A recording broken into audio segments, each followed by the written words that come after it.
And one more thing here.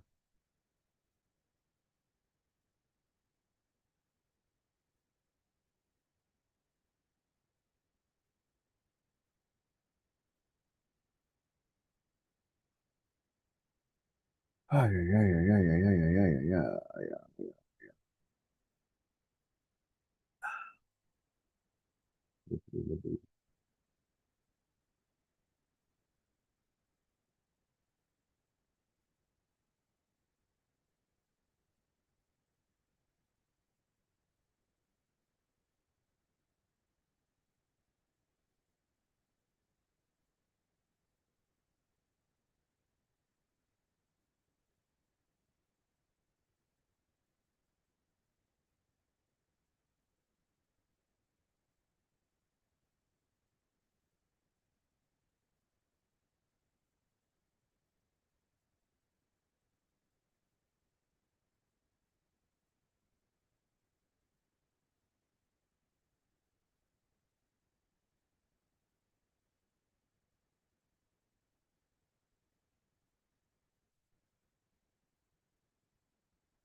All right. All right. That should be what I need. See that. All right. Let's look at the exit tickets for yesterday.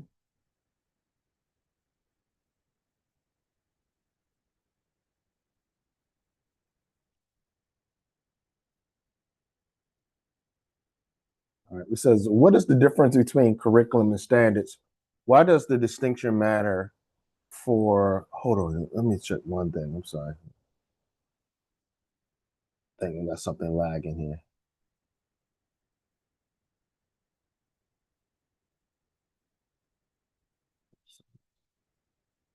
Okay, I'm good. I'm good.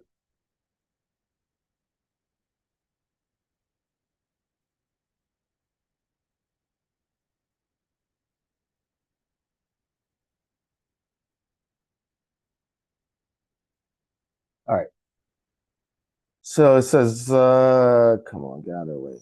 What is the difference between curriculum and standards? Why does the distinction matter for your practice?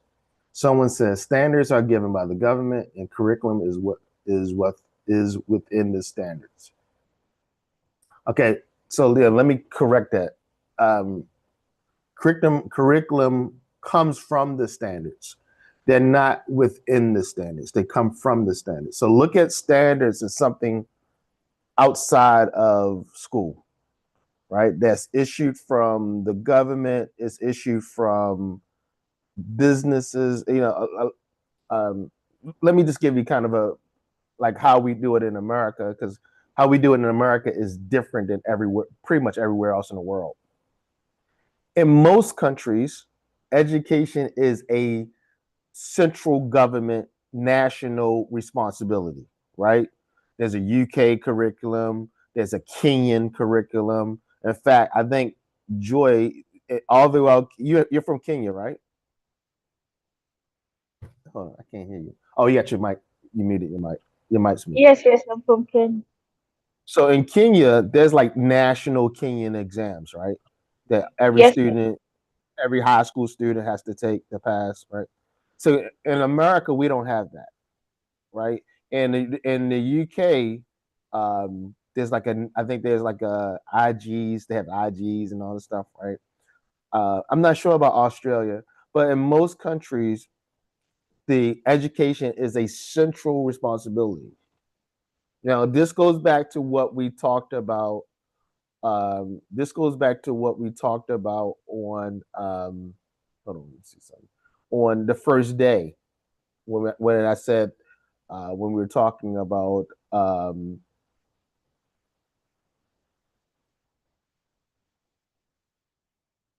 when we talked about education and who benefits from education. And you remember I said it's not the students who that's the primary beneficiary of education. It's the society. It's the society that's the primary beneficiary of education, right? Now, so to prove that to you, look at how everything is set up, right? In Kenya, there's national exams, and in the UK, there's IGs, and all over the place. Most countries, education is a central government responsibility. In America, education is not a central government responsibility. It is a state right. So we have 50 states in America, and each state gets to decide basically how they educate the people in their state. Why? Because America's state rights trump, not President Trump, but Trump federal rights. That's an important part of being an American citizen, or being an American, is that we look at things from a layered way, right?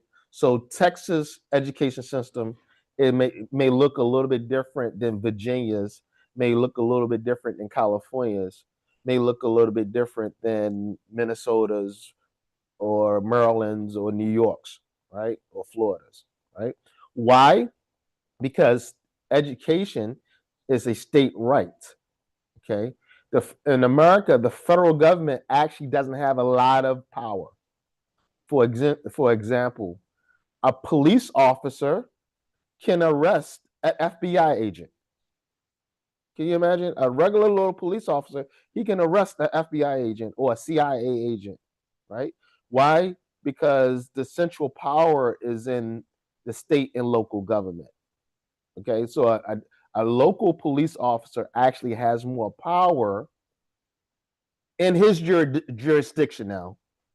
Now he can't go to another state or another city and exercise. He doesn't have any power. So if I'm a New York City police officer, I don't have any power in Los Angeles.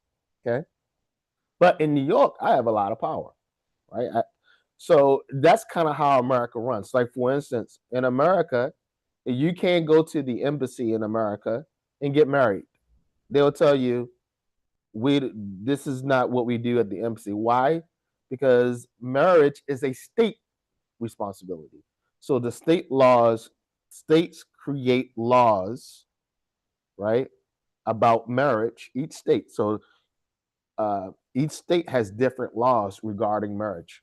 Federal government has nothing to do with it. So you can go to the embassy and say we want to get married, and they're gonna say, okay, we can't do anything about it, right? But if you go to the state, Maryland, Florida, whatever state, then they will actually issue you a marriage license.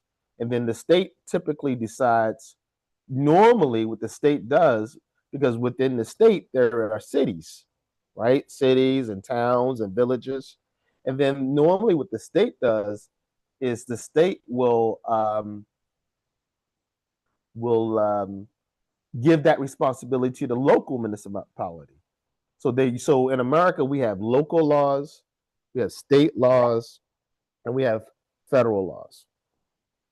With the state laws being the most powerful. Now, and then federal, well, when I say the most powerful, meaning states have the most rights. However, federal law does supersede state laws. So a state cannot make a law that trumps a federal law. However, the federal government cannot supersede their power either. So they can't make any laws about marriage or any laws about education. All right. So you kind of understand that. So when you look at standards, right? We have a federal Department of Education.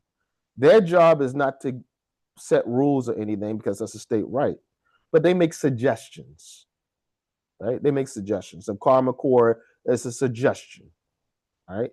So some states don't have to follow Common Core, right? And some states have started following Common Core and then decided, yeah, we don't like it, and went back to whatever they were doing before or updated it. Okay.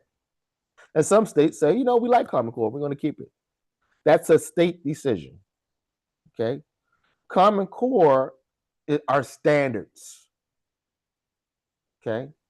And then the local schools are supposed to follow the state standards. Now, what the local schools do is they create their own curriculum based on the standards. So schools can look totally different, even though they're following the same standards. The curriculums may be completely different. So the students are learning the same what, but they're learning it in different ways and from different perspectives.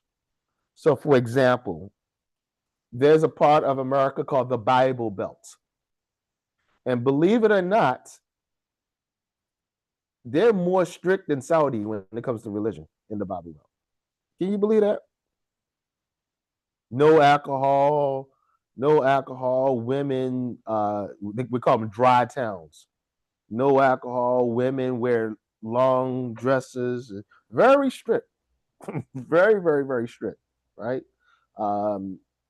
And so when a town like that, they have schools, right? The areas, regions like that, they teach evolution. They teach when it comes to like how evolution and how the world started. They teach it from a more religious perspective, right? It was called creationism. So they teach creationism. They teach that God, Adam and Eve and the whole thing, right? On the first day, God made this. On the third day, on the seventh day, he rested, right? And that's what the students are going to learn. They're going to learn about the beginning of time from a religious point of view. Okay. However, in other areas, they're going to teach evolution that are not very religious, or more secular. They're going to teach more from evolution. There was a big bang, right? We came from tadpoles, and evolution over time, right? And it's completely fine. Now, and I'm not saying that in the Bible Belt they don't teach, they don't talk about evolution. They do, but it's a more heavier emphasis on religion. Okay, that's an example of curriculum. They're covering the same. They're covering the same what, but differently. Okay, but differently. That's probably not the best example, but to remember it, curriculum. I mean, standards is the what. Right? What do I have to teach? And how much of it do I need to teach? Curriculum is the how. Okay. So always what makes schools different is the curriculum. And now Saudi is different. In the Middle East, well, the Middle East is different, right? Because the Middle East has a lot of expats, right? And for the most part, in most cases, not all cases, in most cases, only nationals can go to the public schools here. Sometimes they let expats in, sometimes they do. But for most part, the national program is for Saudis, right? So that as a result, we have private schools, we have international schools, and we have what they call community schools, right? And so Saudi is different because you have all these different nationalities, right?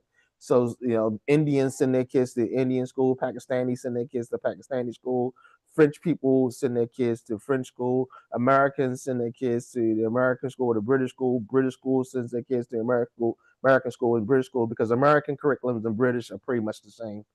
Yeah, so everybody is sending, right? So if you're new, if you're an educator or you're learning about teaching and learning here, it's difficult because it's so much stuff going on here, right? You can go work for one school that has an American curriculum, and then they have a British curriculum, then they have a Australian curriculum, then they have a French curriculum. Like you're like, what? You never learn because everyone has these different standards in curriculum. Whereas if you are in Kenya, right, and you go from school to school, it's the same standards, but you learn different curriculum because maybe each school has a different approach, right? Now, again, curriculum is everything that you do. And I mentioned this yesterday. Everything that you do from the school calendar to what time the kids go to sleep to everything, when the school day, the textbooks you teach, how you teach it, how many blackboards you have, the design of the school is curriculum. Everything is curriculum outside the what, right? And keep in mind, most of the time, educators have nothing to do with the what. Okay? Politicians, business people, sometimes the community, right? Depending on where you are, religious people, religious leaders, right? They have more to do with the what a lot of times in every country than educators themselves.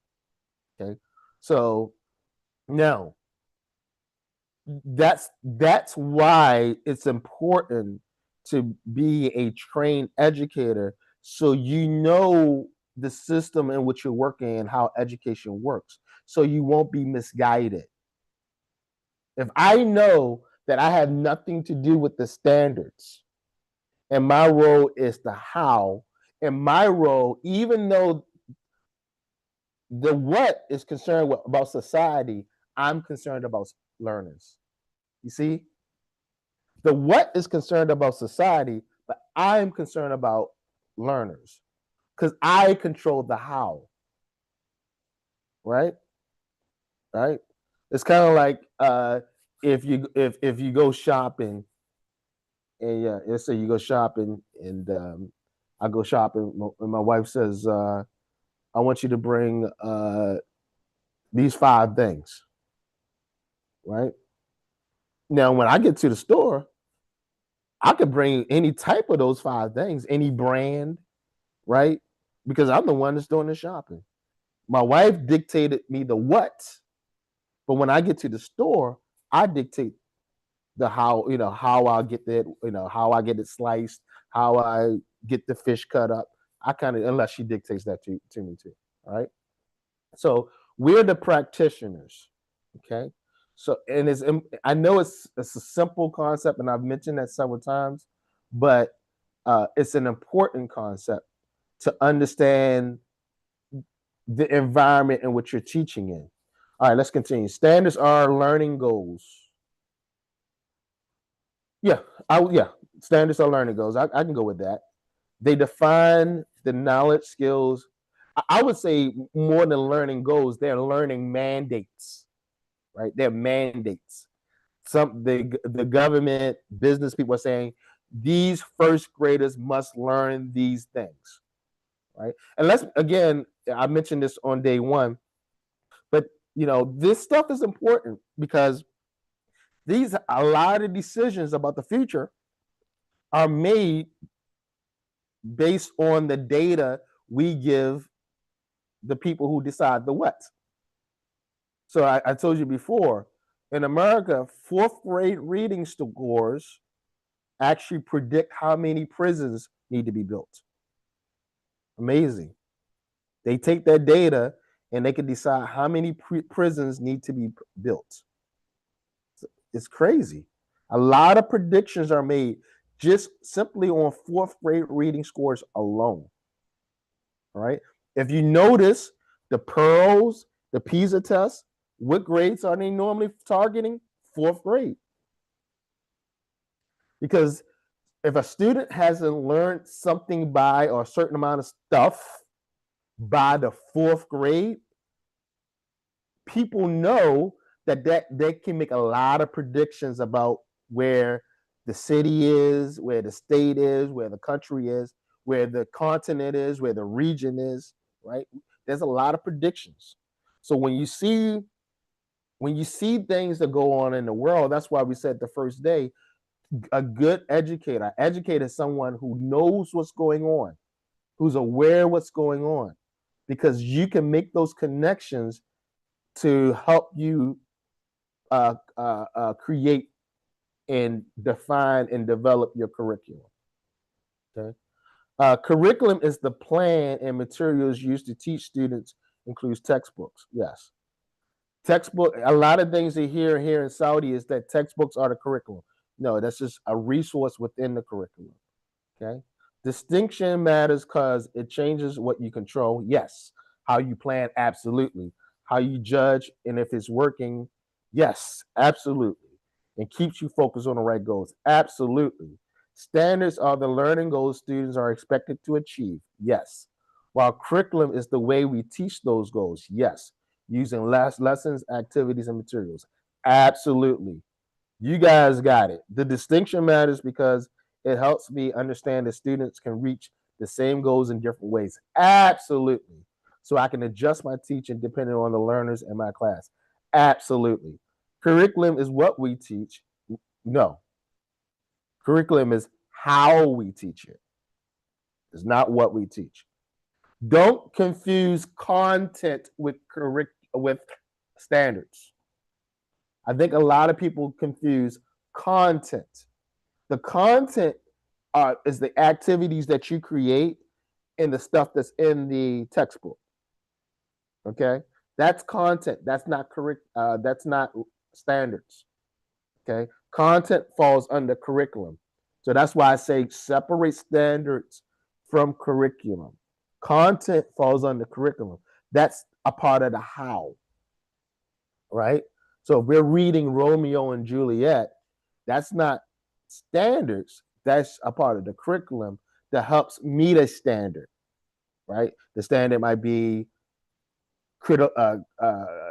analyzing, evaluating, whatever the case may be, whatever the learning goal is. Standards are the learning goals students must achieve. That's true. The distinction matter because standards guide outcomes. No, standards do not guide outcomes. Okay, what guide outcomes? What guides outcomes? See, I can't hear you, Joy. See, that's why I like to hit camera on because I can see your mouth moving. What do you say, Joy? How we teach of the strategies that we use in class. So curriculum guides outcomes. Standards are just there. Standards are just there. They're gonna, unless they change, this is there. They just idle, right? Curriculum is active.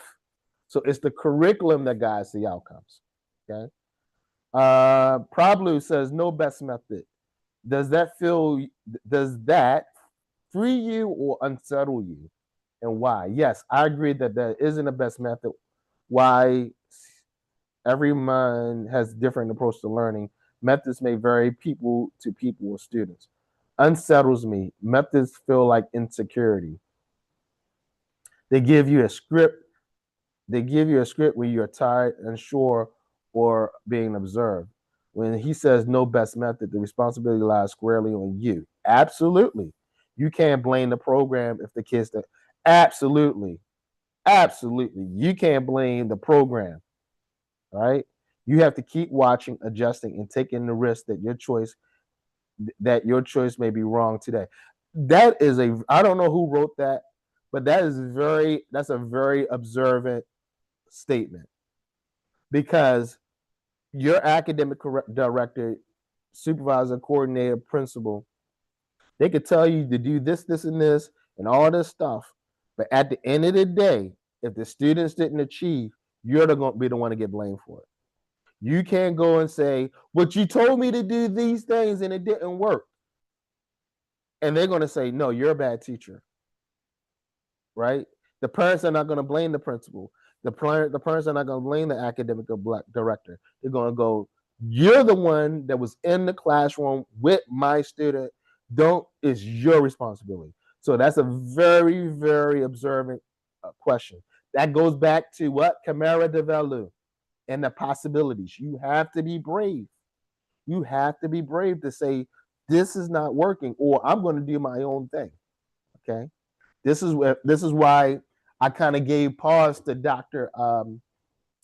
Ashwack yesterday. Unfortunately, she can't make it today. I gave pause to her when she said that they kind of reprimanded that one lecturer or professor, because I'm like, well, hold on a second. Maybe she saw something, right? And she wanted to provide something that was going to help the students. But because the students play games, they know that if the teacher kind of goes off track a little bit and they're not following the syllabus directly as what's written, that they can kind of play with the teacher, and that's a bad thing. Um, but that's an administrator issue. Let me say this too. Keeping all the things I've said over the last 2 days, and I will say today, always remember the golden rule. Does everyone know what the golden rule is?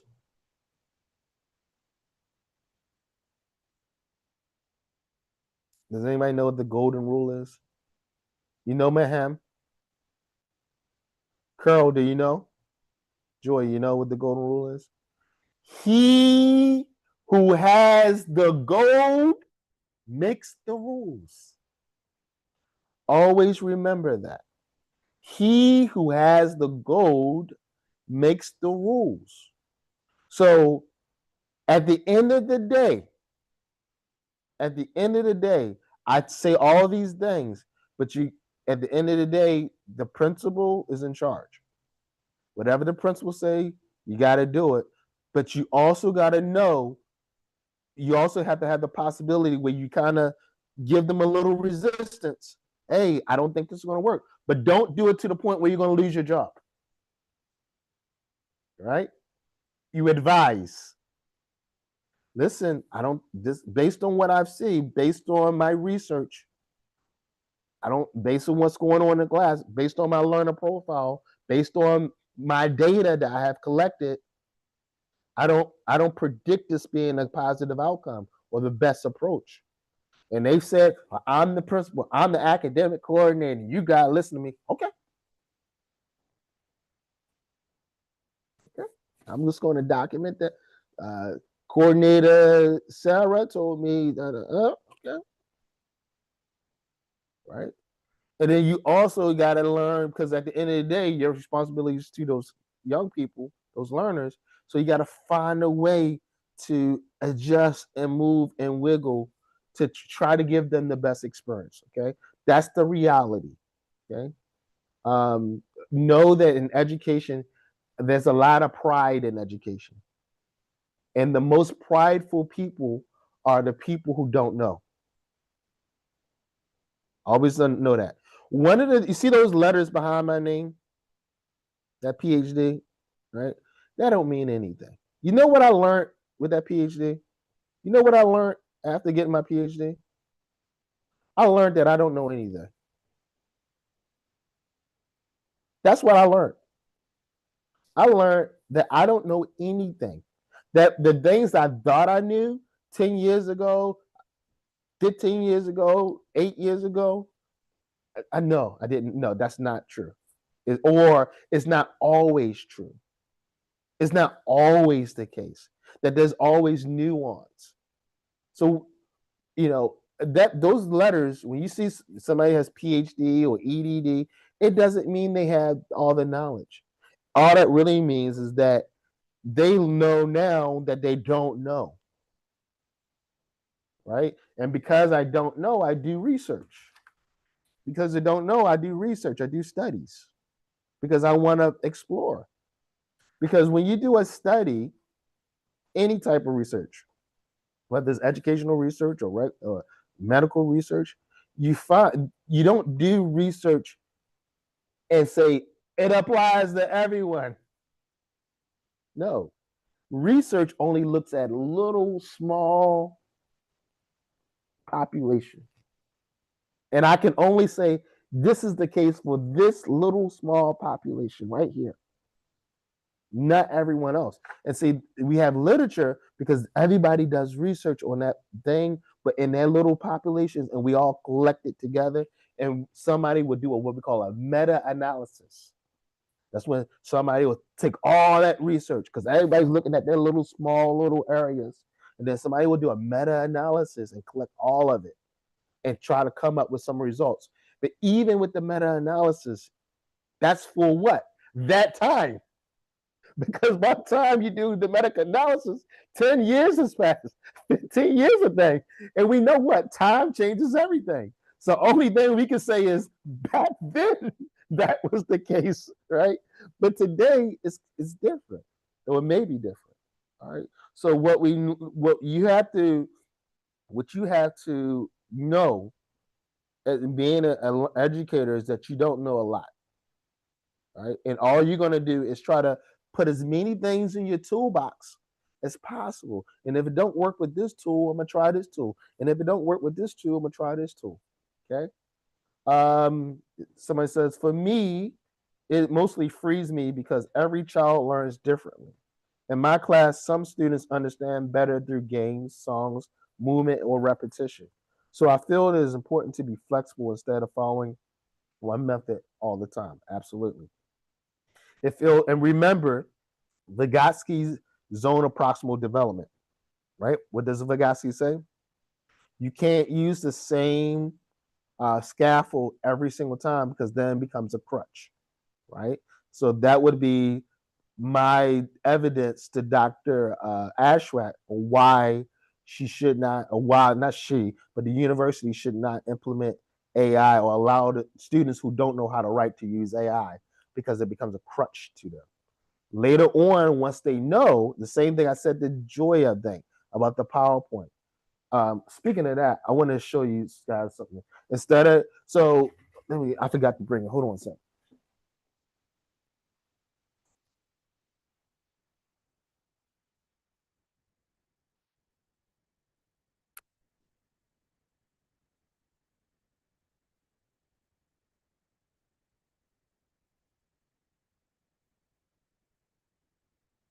I mentioned this yesterday.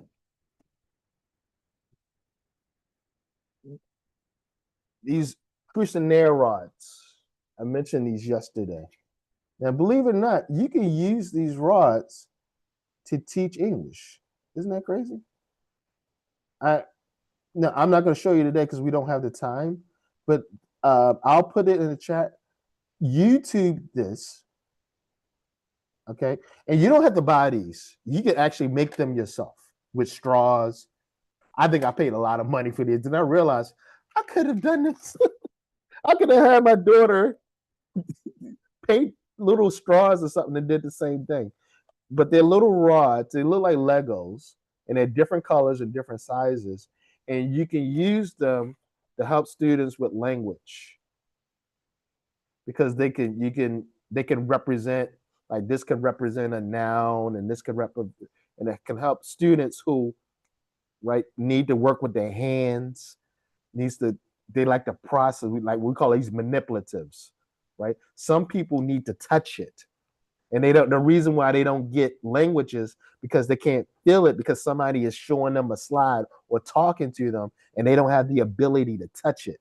Now I can touch a noun, I can touch a verb and say, "Oh, this is how I construct a sentence." Right? Go in if you ever have time. YouTube, and there are people that will show you on YouTube how to use these rods in your classroom. So I would say, I think it was Joy, reduce the PowerPoint slides, especially in elementary school, and more stuff like this. And again, this is not the only thing that you do, right? Don't just rely on these, but this is a tool in your toolbox, right? All right. For me, it mostly free. For me, it mostly frees me. It because every child learns differently. Da, da, da, da, we said that it feels freeing because I can adapt teaching to my students instead of forcing one method. Yes, but it can also feel unsettling because it feels freeing because I can adapt teaching to my students instead of forcing one method. Oh, okay. I think it's just a duplication. But I can feel unsettling because it removes a fixed, perfect approach to rely on. Yes, there's no best method, probably. Okay, just remember that. Remember the post method condition. Listen, there's no education experts, guys. No one's an expert in education. I was mentored by the best educators. I was blessed. God said, Ray, because I wanted to go and be a police officer, and I got out of the military, and I thought I was going to go chase bad guys. I wanted to be a U.S. Marshal. I was going to chase bad guys all around the world, right? Because I was in the military, and I went to a military school, and I just wanted to get bad guys, right? And I was waiting for my application to go through to be a police officer, or U.S. Marshal, or FBI agent. I was just waiting. It takes some time. So I was an English major, so I went to teach at the local school, my hometown school system. And I said, I'm only going to do this for a couple months until they call me, and then I'm gone. And I had these amazing mentors. I had my boss was Rose Davis, my principal, uh, uh, Alice Taylor was my English department chair. She said, Ray, you're going to be a principal one day. You're going to get your master's degree because at this time I only had a bachelor's degree. You're going to enroll. I expect you to enroll in these are the three universities you can go enroll and go to school at night. I was like, I don't want to go back to school, right? Force me to do it. They assigned me a teacher mentor. His name was Dr. Snodley. He was a former retired principal of the school district next to Baltimore City. So I had these amazing people, and then I came here, and then I was fortunate enough to be mentored by Dave Hopkins, who wrote that textbook that's in the Google Classroom, and um, and he taught me a lot. And it got to, and that's that was 20 something years, and then I got my PhD, right? 20 something years, and I'm starting to know just a little bit about education, just a little bit.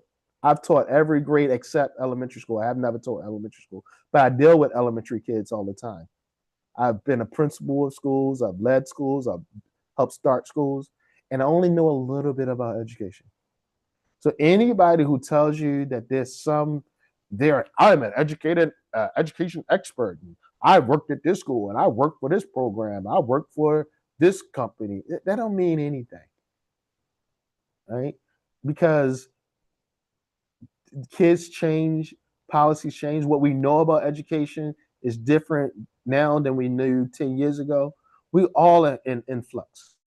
That's why I mentioned Diane Lawson Freeman's complexity theory, right? Adaptability, iteration, and self-referential, all right? Because the world is chaotic, all right? And you have students who are part of that chaotic world. You are a part of that chaotic world. And no one is the master of chaos, all right? Even the CIA, they're not even them. They're not even the masters of chaos. All right, Lawson Freeman. Oh, speaking of that, Lawson Freeman's chaos theory suggests learners don't progress in straight lines. How does this change how you respond to a student who seems to be regressing? Someone said, it is a normal part of development. We'll look for patterns over time, not judge them by single performance. Absolutely. We're going to talk about assessments today. I'll treat it as feedback from the system, not failure.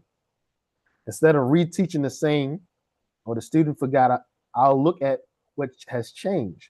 What is fatigue, motivation, context, or new learning and new language interference. I'll adjust the condition, simplify the task, change the interaction, or give space for the skill to stabilize again. Trust in learning can reorganize or reemerge. As an amazing response. Amazing response. It reminds me more to be patient with students because learning is not always straight. If a student seems to be regressing, I would support and encourage them instead of thinking they failed. Because sometimes children forget today and understand better later with more practice and confidence. Let me say this too. You only have those young people in your classroom for a certain period of time.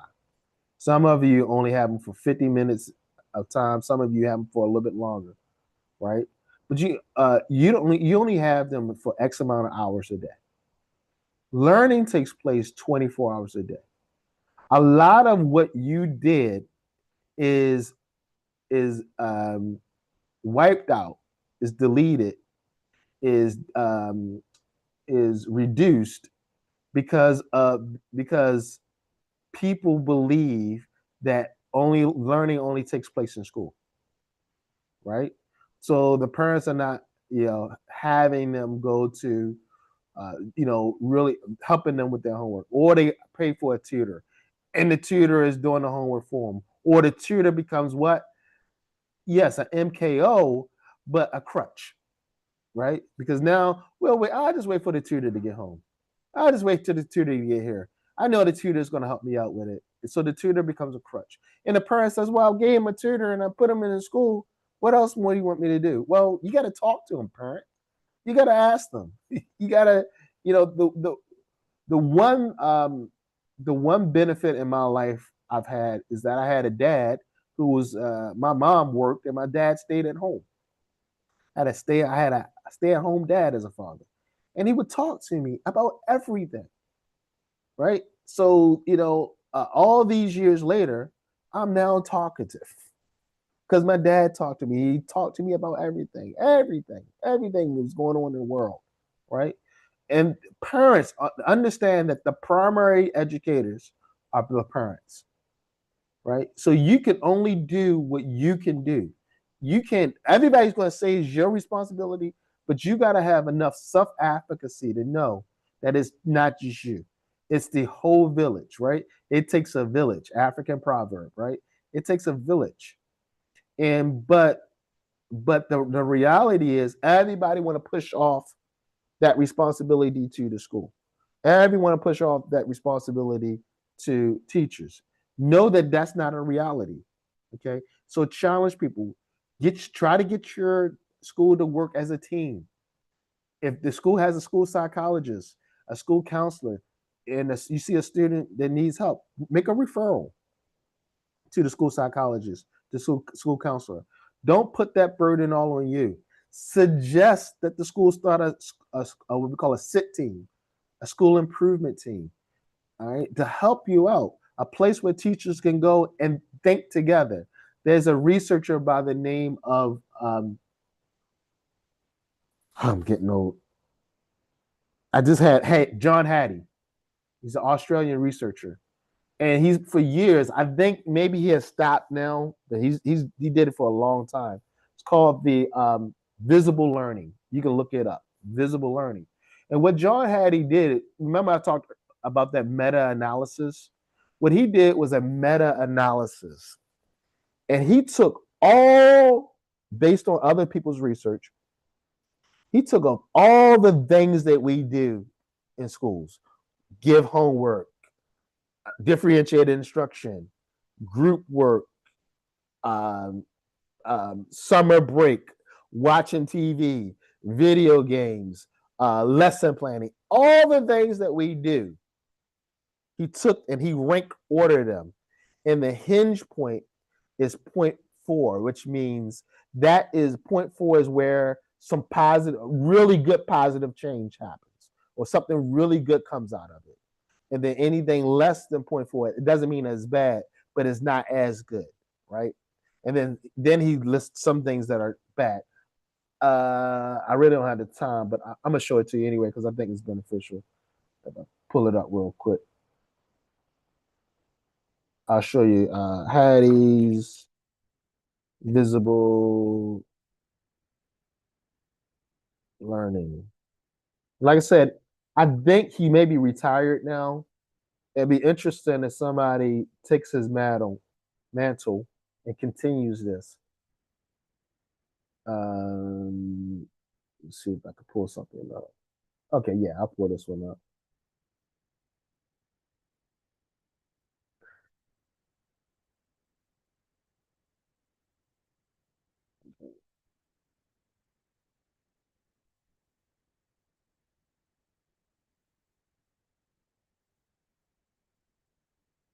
Okay, yeah, this is really good. All right. Ba, ba, ba, ba, ba, ba, ba, ba, ba, ba, ba, ba. All right. Just real quick, because this is good stuff. All right. This is only a small, he does like 200 things. This is a small snapshot. So here, the year, I don't know what year this was for, because he does it for each year, right? Because everything changes year to year. So in whatever year this is, the number one thing that is positive for student learning was student visible learning. All right. Not sure what he meant by that. And then the second thing was formative teacher evaluation, acceleration, feedback. These are the top four things. The worst things for that year was television, holding a student back. So failing a student is bad. Never, we should never hold students back. Summer vacation is never good, right? Teachers subject matter knowledge. Here's an interesting one. Look at this one right here. Teachers subject matter knowledge. You know what that means? It doesn't really matter if a teacher knows the subject. Isn't that interesting? So you could be a great math teacher and know a little bit about math. Why? Because you can learn together. And if you don't know a lot about it, you're able to explain it simply. Okay. Um, so you don't have to know be an expert in a subject. In fact, I always tell schools you don't want an expert in the subject. You want somebody who knows about teaching and learning. They don't need to know about too much about the subject, right? Because listen, I don't know a lot about science. Well, I know good about it. I don't know a lot about science. Okay, I know some. I'm curious about science, but I don't know a lot about science. But I bet you I can go out there and teach an amazing science class because it's not about the knowledge; it's about how you present the content. It's about the curriculum, the approaches.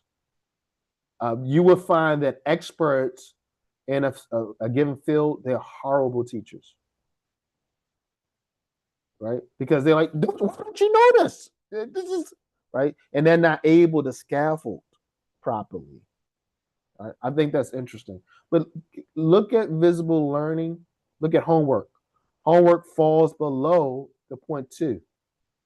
So what you're seeing now in a lot of modern schools nowadays, they're not even they're not even assigning homework anymore, which I don't know if I agree with because of the flipped classroom perspective. But a lot of schools are not even assigning homework any longer because it's been found through research not to be very beneficial. I kind of agree and I kind of disagree with not assigning homework. Questioning, asking questions is very beneficial. Look at that. Parental involvement, parents being involved. That's above the hinge point, right? So we got to get parents involved. Peer tutoring. What did I say yesterday? They will listen more to their peers, to that eighth grader, before they listen to you. Peer tutoring. Look at that. That's 0.55. Metacognitive strategies. Anybody remember what metacognition is? We talked about it on the first day. What is metacognition? Irene, you remember?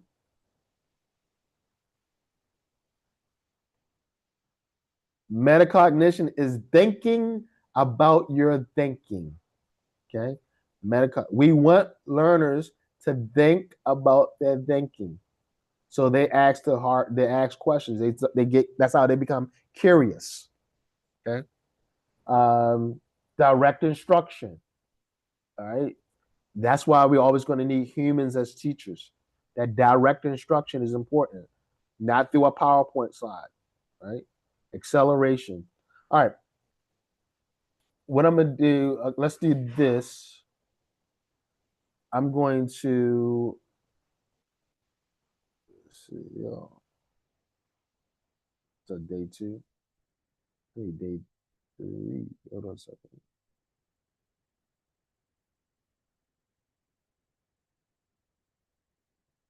Day two. Okay.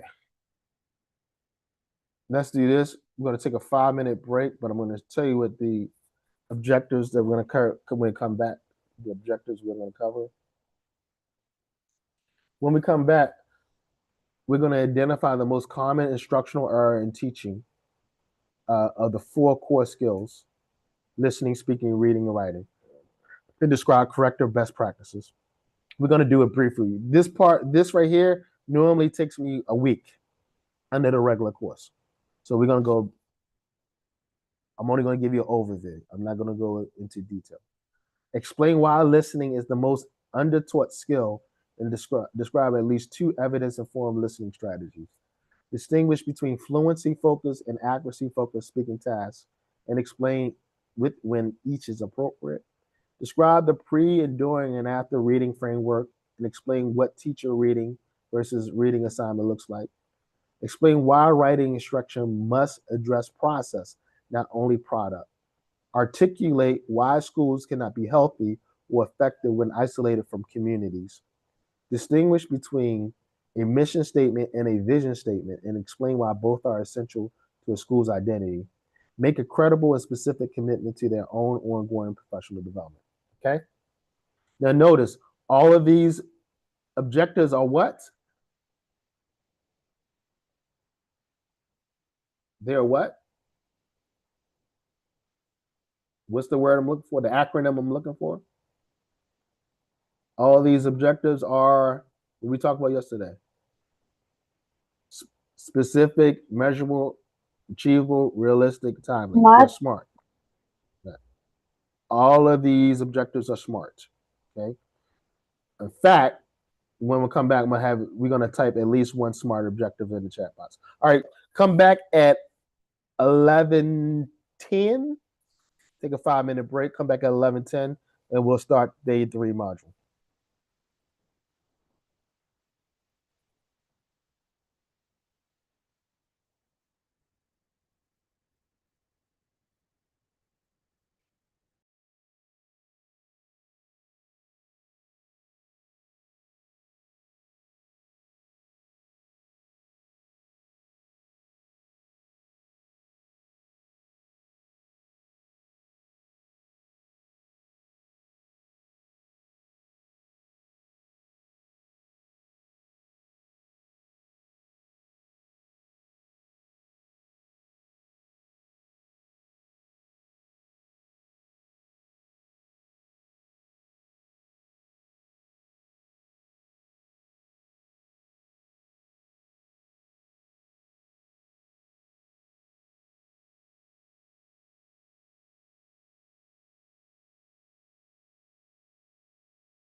All right.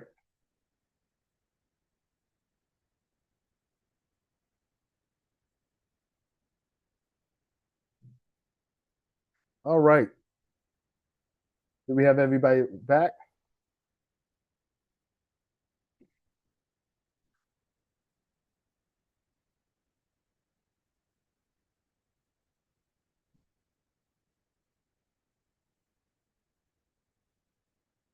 Why is my what's going on with my camera?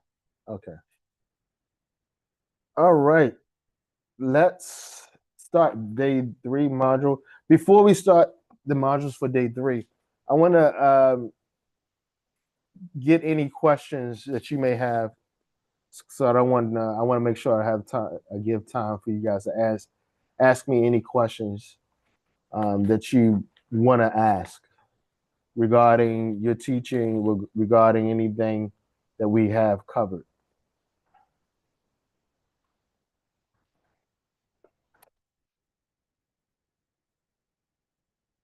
You want to have anything? Any question you want to ask me?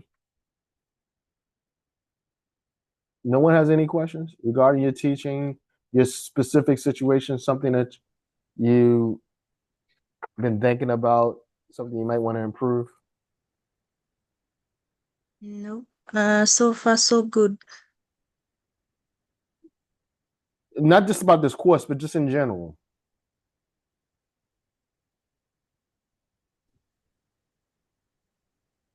Good morning, Not Dr. A. I have good a morning. question. Sure.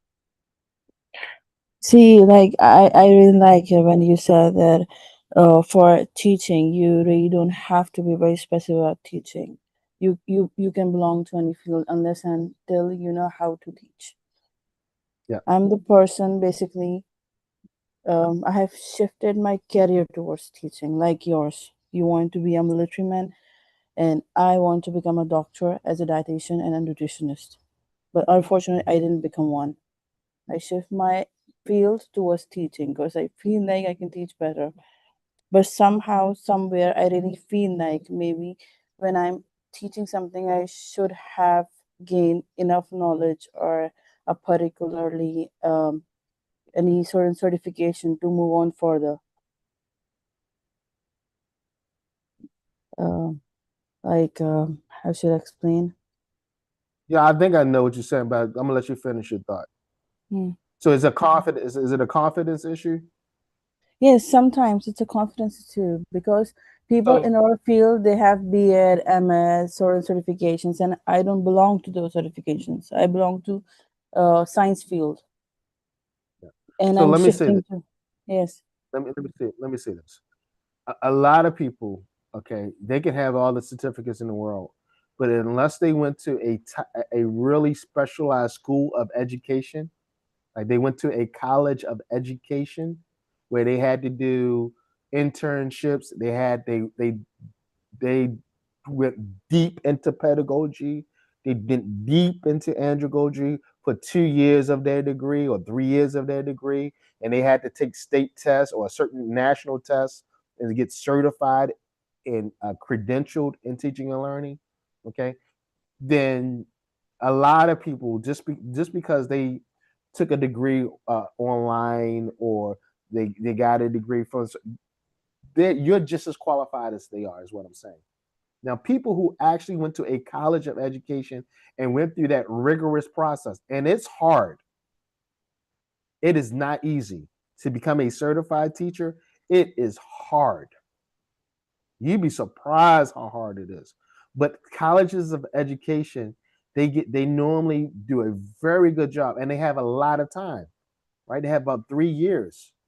Right? The first year you do your mandatory classes, the first year and a half, but then for 2 years, 2.5 years, you're diving into really what it takes to become an excellent educator. You're doing internships, right?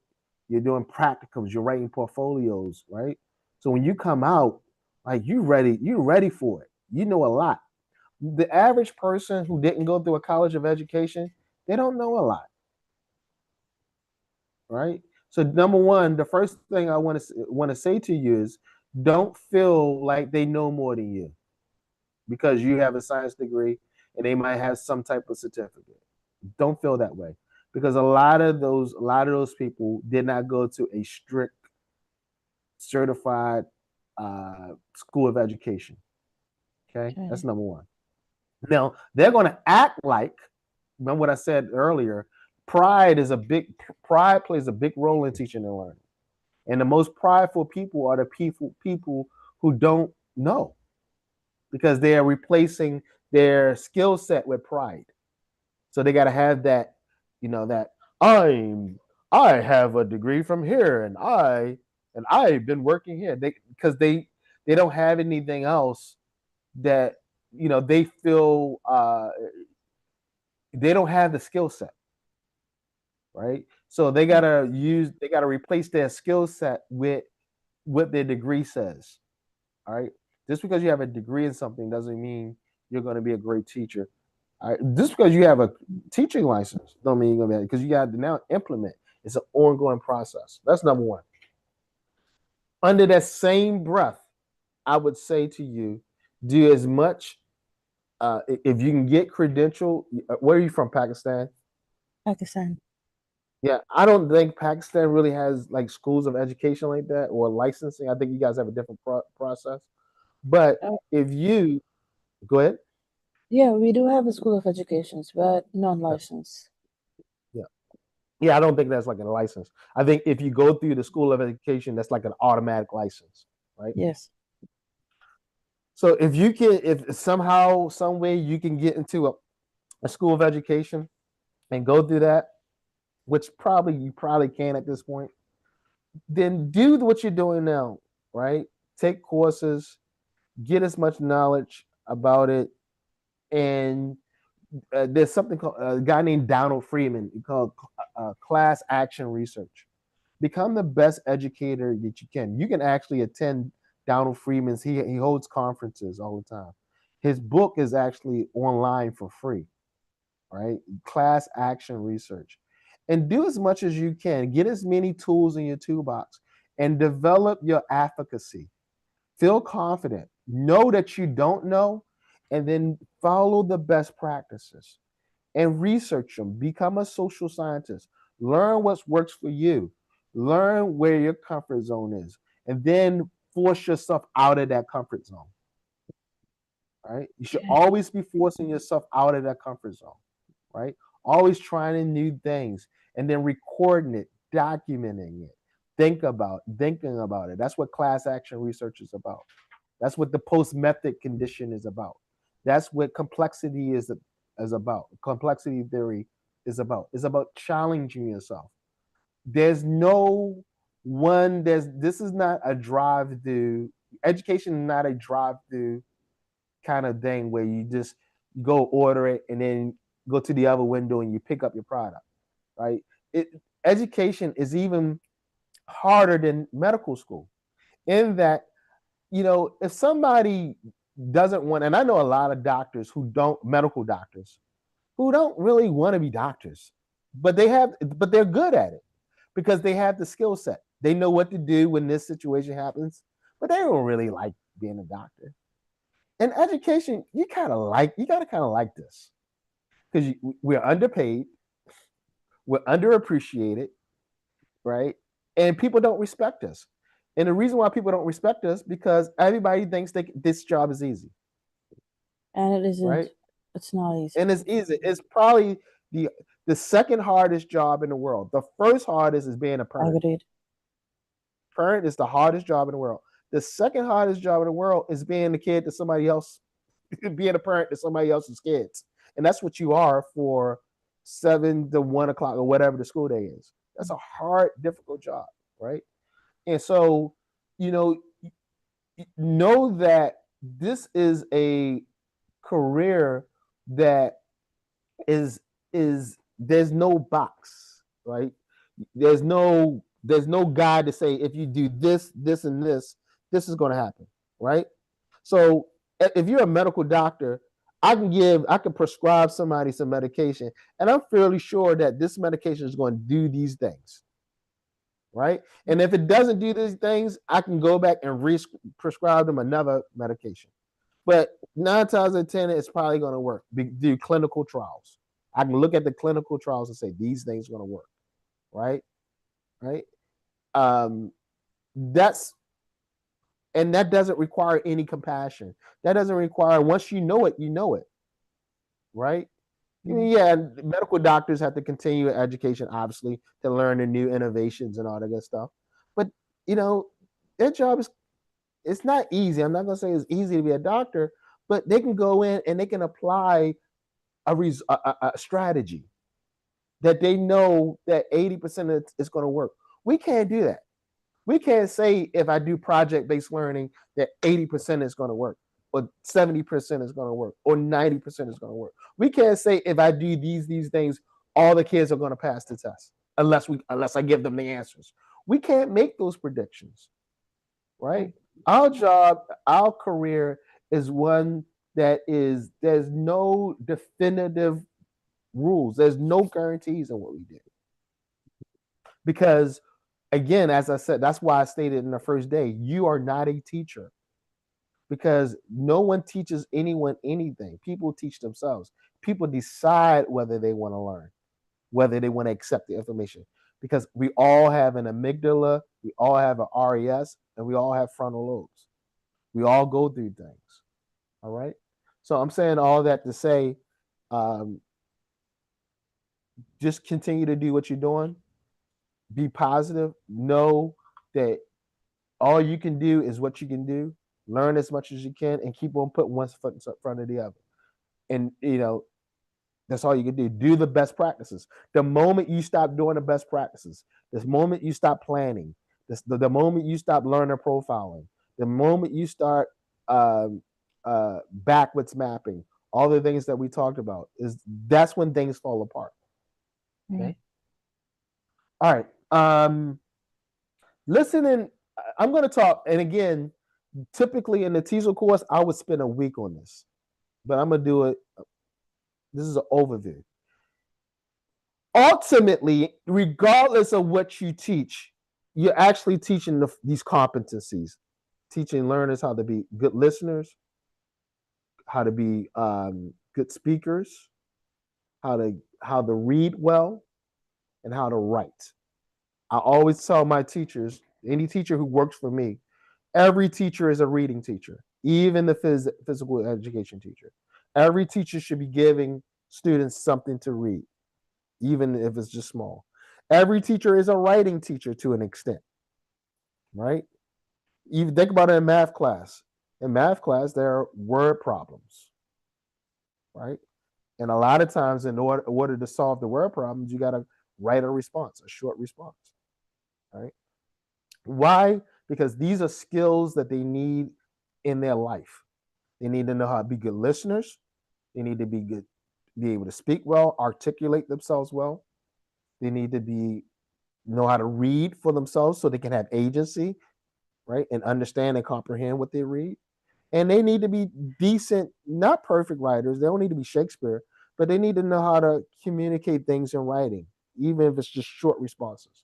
So ultimately, regardless of what you teach, those four competencies are the money, is what I call the money. So let's just go over them briefly. Every listening activity, or everything that you do is a listening activity. Okay. Everything that you do is a listening activity. Okay. It doesn't matter. Okay. When you listen, when you are promoting good listening skills, you got to make sure number one, you're giving clear instructions. You have to make sure the instructions that you give are clear, they're understandable, right? You got to make sure in a listening activity that the students know what they're listening to, right? Just like I showed you what your objectives are today, they got to know. We're going to listen to a short. We're going to listen and watch, or we're going to listen to a short audio about how to bake a cake. This prepares the students to hear to what they're going to hear. Okay, we're going to listen to. So yeah, they be clear instructions. and you have to make sure that the audio is within their range. Remember the ZPD. It got to be within their capability. That's a part of SMART objectives, right? That's achievable. That falls under achievable. So you got to make sure that the Lexis is word chunks and the vocabulary are within their range of understanding. All right, so you got to make sure it's appropriate. Also, you need to point out what we call quicks, KWIC, keywords in context. So if you know there may be some words that they might not know, 2 or 3 words, you need to say that in advance. All right, you need to. So, it'll look something like this. All right, guys. After I go over the objectives, today we're going to listen to a short audio about how to bake a cake. Now, in this audio, you might hear some words, and I'll have them written down. Here are 3 of these words you might need help with. Blend, right? There's another word we can say. Preheat, right? And another word may be another word in context. Blend, heat, preheat. And grease. Okay. So you believe that these might be words that they might have problems with when they listen. You're predicting, right? Now, all of these words. Now, keep this in mind. These are not difficult words, because in the audio there may be a difficult word, but it's not in context to the greater theme. Okay. In this case, the audio is about baking a cake. So if the speaker kind of goes off topic and use a word that has nothing to do with baking a cake, you don't need to deal with that word. Okay. In fact, if the student says, "Teacher, the speaker said a word I didn't understand," he said, "Congratulations," right? Well, congratulations had nothing to do with baking a cake. So what I'll do, I'm not going to ignore the student. I'm going to parking lot that word. I'm going to always have a parking lot on my board. Okay, that's a parking lot. I'm going to get to, once we get everything else out of the way, then I'll ask that, because I want them to focus on the context. Remember, context is everything. So, all right, guys, today we're going to listen to an audio prompt about baking a cake. These 3 words, preheat, greased, and blend, you're going to hear. Blend means to mix. Grease means to make slippery, or to make slippery. All right. So something doesn't stick. In this case, something doesn't stick. All right. And in this case, so the cake doesn't stick to the pan. Right. And then what was the other word I said? Blend, mix. What was the other word? Blend, grease, and preheat. Preheat means to turn the oven on before you put the mixture or the cake in the oven. It's to turn it on. Because if you put it in the oven before you put the cake in the oven before you preheat the oven, that's going to change your cooking times, and it can either burn or make your cake burn or overcook or undercook. So you preheat so you can manage the cooking time. All right. And you may have seen your mother do that. So you see your mother turn the oven on before she put the food in the oven. She's preheating, right? You see her put the butter in the pan and there's nothing else in the pan. She's greasing the pan, right? And we see her use the blender or taking the spatula and she's blending all the eggs and the flour and the milk together. That's called blending, right? Okay. And we show them the words.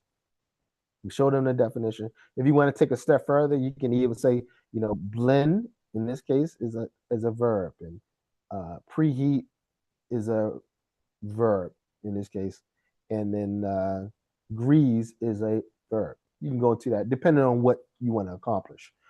Now, don't go into verbs and all that if that's not a part of the objective. If that's not a part, if you're not dealing with any grammar in that, you don't need to talk about whether they're verbs or not. Okay. So that is what we call preparing them to listen.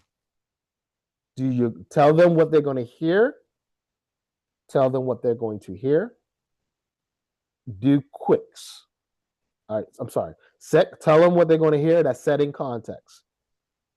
Quicks, words that you think they may not understand in context to the prompt.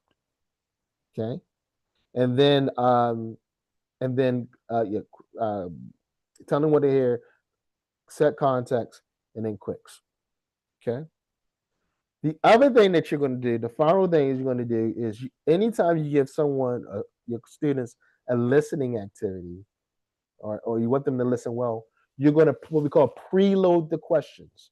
Because typically, every textbook, if there's a listening activity or there's a reading activity, there's typically questions that go with it, right? Well, you're going to preload the questions. So before they listen to anything, you're going to tell them what the questions are. And and here's the trick, you're going to do it one by one. You're not going to give them all the questions at the same time.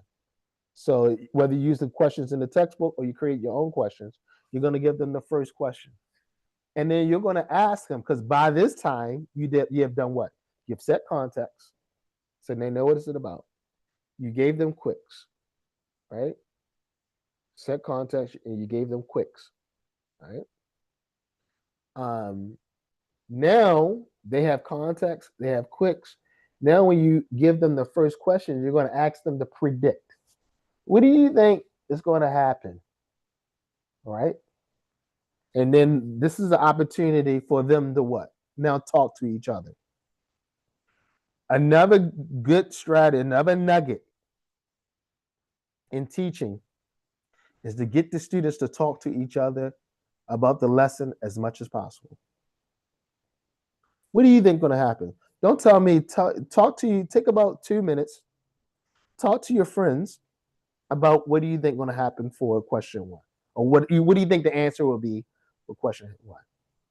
Okay, and they talk to each other, and then they can report back. Each group can report back. This is before you play anything. Okay, now the other important thing to note about listening, because the key is to prepare them to listen, is the prompts that you use, the listening opportunity, whether it's a video or just an audio, right? They should be very short. Okay. Don't give them something that's 10 minutes long. I would say any 1 minute and a half, 90 seconds to about 3 minutes, 4 minutes tops. Why? Can anybody tell me why?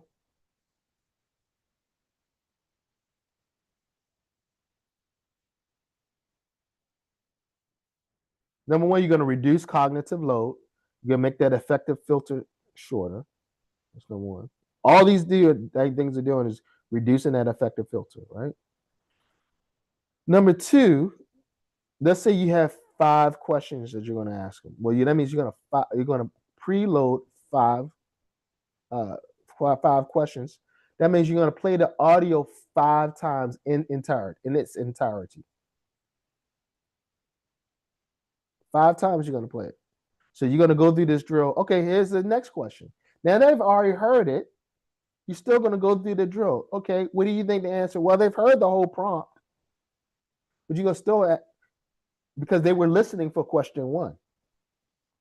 And they're going to talk to each other again. They say, well, I already heard it. No, I heard this. No, he didn't say this. And you're going to hear them kind of disagree on what they heard. And then they can report back and you play it again. Right? And then you go to question 3. Ask them to predict. And you play it again. So now they've heard it at least 5 times. The same prompt. 5 times. All right? They've heard those vocabulary 5 times. They got to talk about it different 5 times. And over that, they're improving their listening ability. Okay? So the magic number is always 5. When we model something, when we model an activity, it's always 5 times we model it. Don't think you say something, you know for a fact, you can't say something to somebody one time and they get it. Right? You talk to You talk to you talk to anybody. You say something, huh? I hear you say that. What you say? 5 times is the magic. When you model, it's 5 times. In TESOL, we have something called the teacher paradigm. Student, teacher, teacher, teacher, student, student, teacher, student, student, then class. So when the teacher models, the teacher's going to model at 5 times. And it goes something like this. What do you do for exercise? Well, it goes like this. What do you do for exercise? This is under ESL scenario. What do you do for exercise? I run. What do you do for exercise? I run. What do you do for exercise? I run. What do you do for exercise? I run. What do you do for exercise? I run. All right. 5 times. That's teacher, teacher. That's just me doing that before anything else. Before I ask them to say anything, I model it 5 times. And then I will go to the student, teacher, student. What do you do for exercise? And the student will say, I run 5 times. And we go through the whole paradigm. 5 is a magic number. Okay. And then they're going to hear 5 just from the modeling and then more time in practice. All right. It's always model practice, model practice. Okay. And that's, in short, that's how you, and again, if this was the regular course, this conversation would be a whole day about listening. Okay. I'm just doing a quick preview. Speaking. Okay. Speaking is when we get students, every time that we get students to speak, it's the same thing with listening. We got to prepare them to listen, to speak. Okay. So again, speaking is always connected to an activity. Okay. So we don't teach speaking in isolation. Like we can teach listening in isolation. We can have a whole class where the objectives is about listening. And we can go do that. In fact, that's probably going to be a whole class, right? Right? Because you think if I'm playing the audio 5 times, right? 5 times 3, and then asking questions. I mean, if the audio is 3 minutes long, I'm playing at least 5 times. That's 15 minutes right there. They talking to each other. That's another couple minutes. It'll be end of the class. So that's a whole lesson. That's an entire lesson, right? But speaking is never taught in isolation. Okay. So you're not going to have a lesson just on speaking. Okay. Speaking will always be connected to the listening. What did I say? Guys get together to talk about it, discuss. It'll be connected to the reading activity. It'll be connected to a writing activity. All right. To a reading activity, again, you would do the same thing. You would preload. You would tell them what they're going to read about. You give them the context. You're going to give them the quicks, and then you have questions. And they're going to look for the answers one question at a time. And then they discuss what the answer is, and then that discussion, right? Or they'll make a prediction, that's speaking, and then they'll discuss. Or they can make an individual prediction, they can make their own discussion, they report back out, that's all discussion. So the key is don't ever worry about teaching speaking in isolation. You're not going to teach a speaking class. I hate when people say, well, this is a speaking class. No, it's really a listening and reading class where the students have to speak a lot.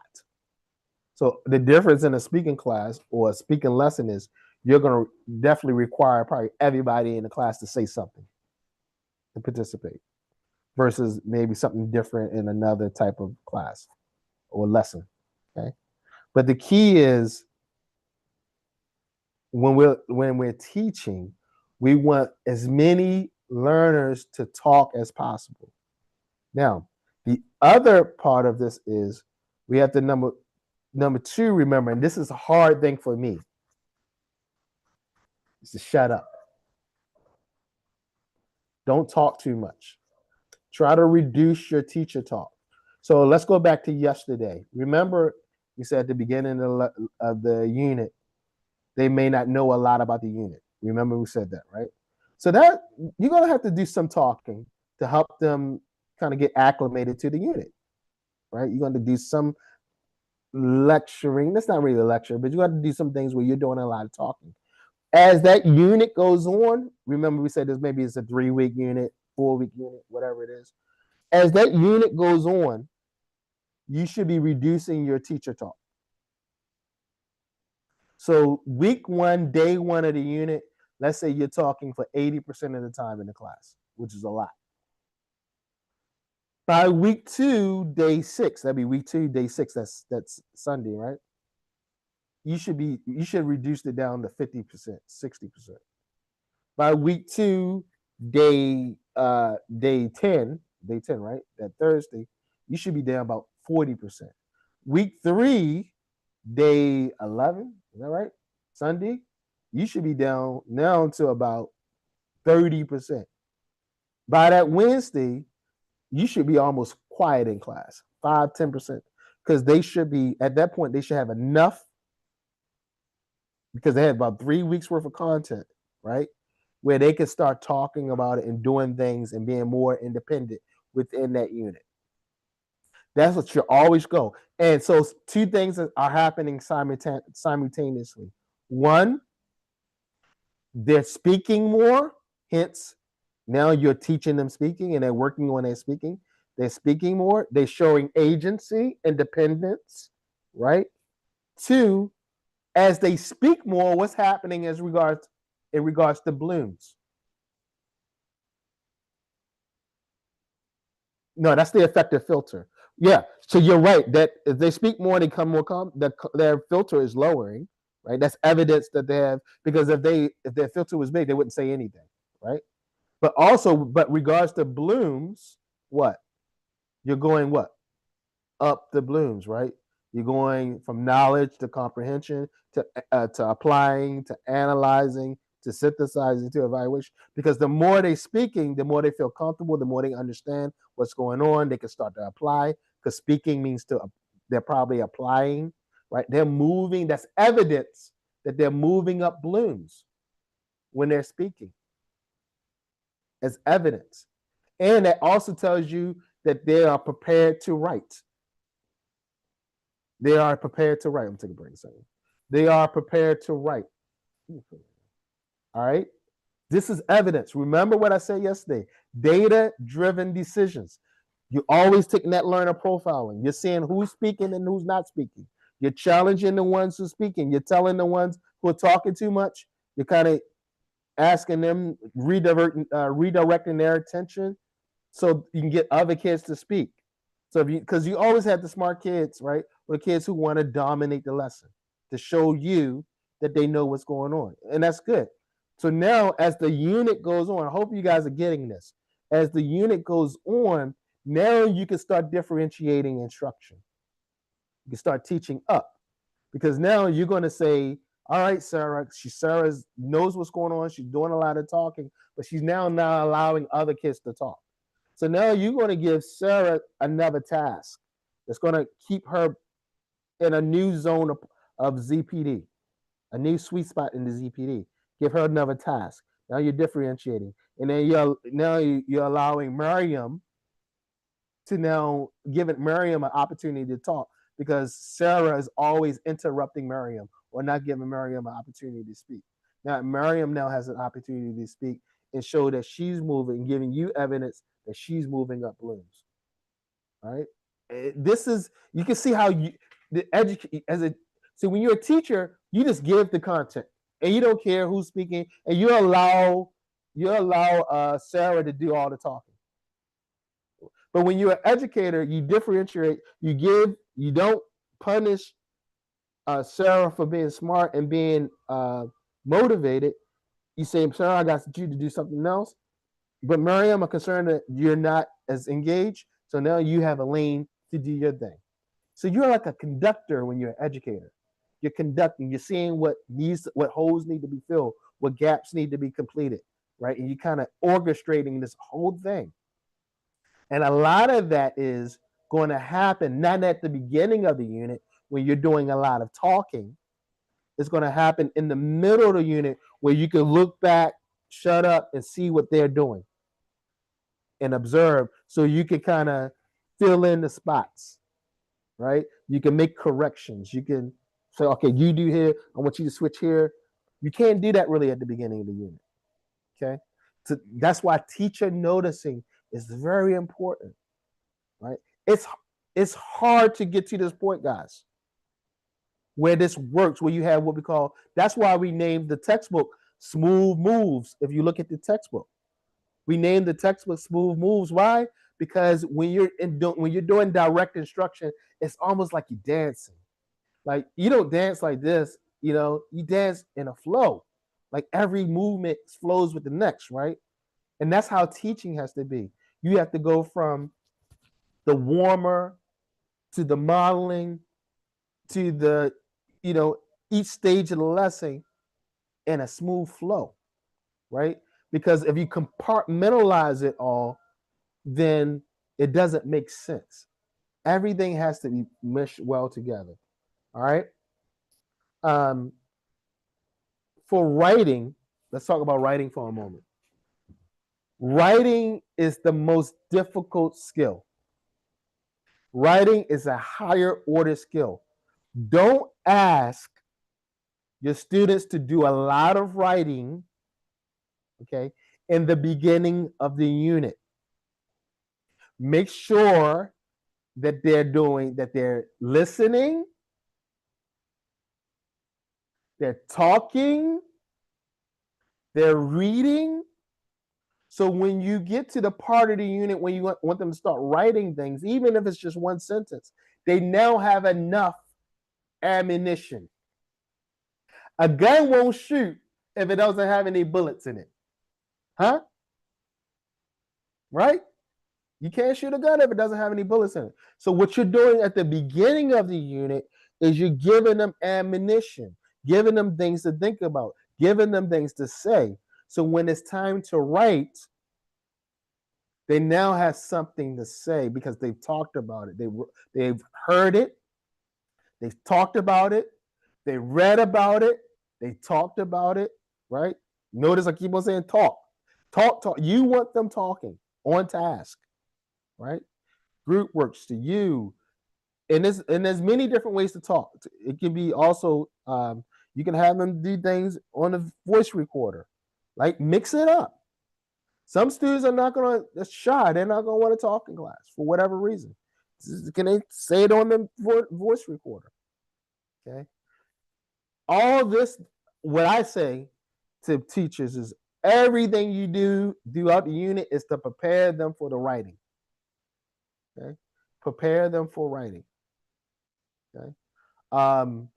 When you prepare them for writing, number one, you make sure they have something to say. So all that work is you trying to form opinions. That's another thing too. Their opinions matter in context to what you're talking about, because everything that we write is an opinion. Even the things that we think are facts are we always insert in our perspective through our lens, right? Through our perspective, and that's what makes writing good. Is someone can look at a fact and then see something very nuanced in the fact that somebody else didn't notice. You go, wow, that's a great observation about that fact, right? But again, you have to prepare the learner for that, knowing that writing is not about the product, it's about the process. Okay. Writing is not about the finished product. And this is another, and I'm so glad that Dr. Ashrat was on the call yesterday and she was honest about what was going on in her school, because that's a good point of reference. For her university, they just want the learners to produce a paper. They don't care about what the process, how that learner got to that point. They just want them to produce a paper. And so the learners are going to respond. So when you go back and ask the learner about the paper that they wrote, they're not going to be able to talk about it because in essence, they didn't write it. Right? So remember that writing is about the process. When you teach writing, you're teaching the process of writing.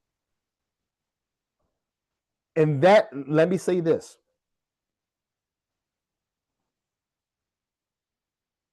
This is gonna blow your mind.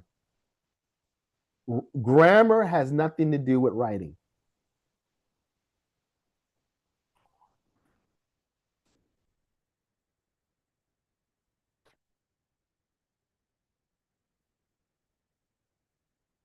Grammar has nothing to do with writing. Let me explain. Yes, grammar is important. Grammar is important for coherency, the C's that we have in writing: coherency, cohesion, conciseness. Yes, if someone has bad grammar, it's going to take away from their writing. However, I'm talking about the teaching of writing and making sure they can write well. You can have great grammar and not be able to write one sentence. Because if you don't have anything to write about, what's the point of grammar? You won't be able to construct sentences because you have to have an idea, right? It's like having a car without an engine. You can have a car, right? And it has leather seats and a sunroof and nice wheels and the radio. But if there ain't an engine in that daggone thing, you ain't moving nowhere. So writing as a process. Too many teachers focus on grammar and then wonder why their students are not good writers and have problems with writing because they're teaching writing as a product and they think that grammar can solve that problem. It cannot. Grammar is a secondary thing. Take it from Dr. Ray. And you tell anybody, you give them my phone number. Every last one of you got my phone number. You tell them Dr. Ray said it. Don't ever teach grammar in class as a lesson. You never teach a grammar lesson. Teach grammar points. Yes. Teach grammar points. And when do you teach grammar points? When you're teaching reading. Reading is the best way to teach grammar. Because when they're reading something, you can point out the grammar point that you want to point out. So let's say the unit is the title for this unit is Things That Happened in the Past. That's the theme for the unit. Remember, we said we always teach in themes so we can set context. So this theme is things that happened in the past, right? The history teacher is going to talk about something that happened in the past. The PE teacher might talk about the history of soccer, football, right? The science teacher is going to maybe talk about the Big Bang Theory or something, or some famous scientist from the past. And the language arts teacher is going to talk about narrative writing, because narrative writing is what? Stories, and all these stories are in the past. So here, the grammar points that you're going to cover is what? Past tense, right? The different forms of past tense. And I can highlight that in my writing because now I'm reading a narrative, and the whole narrative is what? In the past tense. So I can highlight that grammar point and show them through reading what past tense looks like. Past, progressive, simple past, whatever it is. Past participles. I can teach all that when I teach narratives. And I can do that not as a collective within teaching reading. So I'm not spending a lot of time on teaching the past tense. See, normally when we teach tenses, right, we have that chart, and it's the past tense, the present, all what? How many tenses are there in the English language? 12. There's 12 different tenses in the English language, right? Right? progressive, right? Present, past, right? And then each one of those have four, right?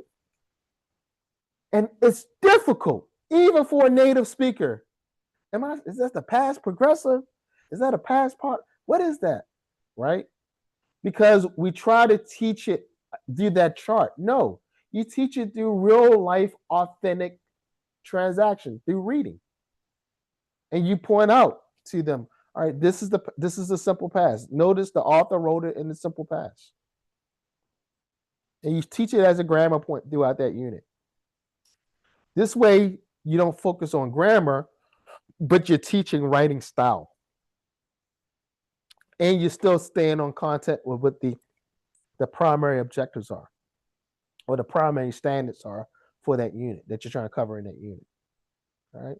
Don't spend your time on teaching a lot of grammar. Okay. Your students can be brilliant and horrible at grammar. Okay. But here's the thing. If they're doing a lot of reading, they're going to be great at grammar.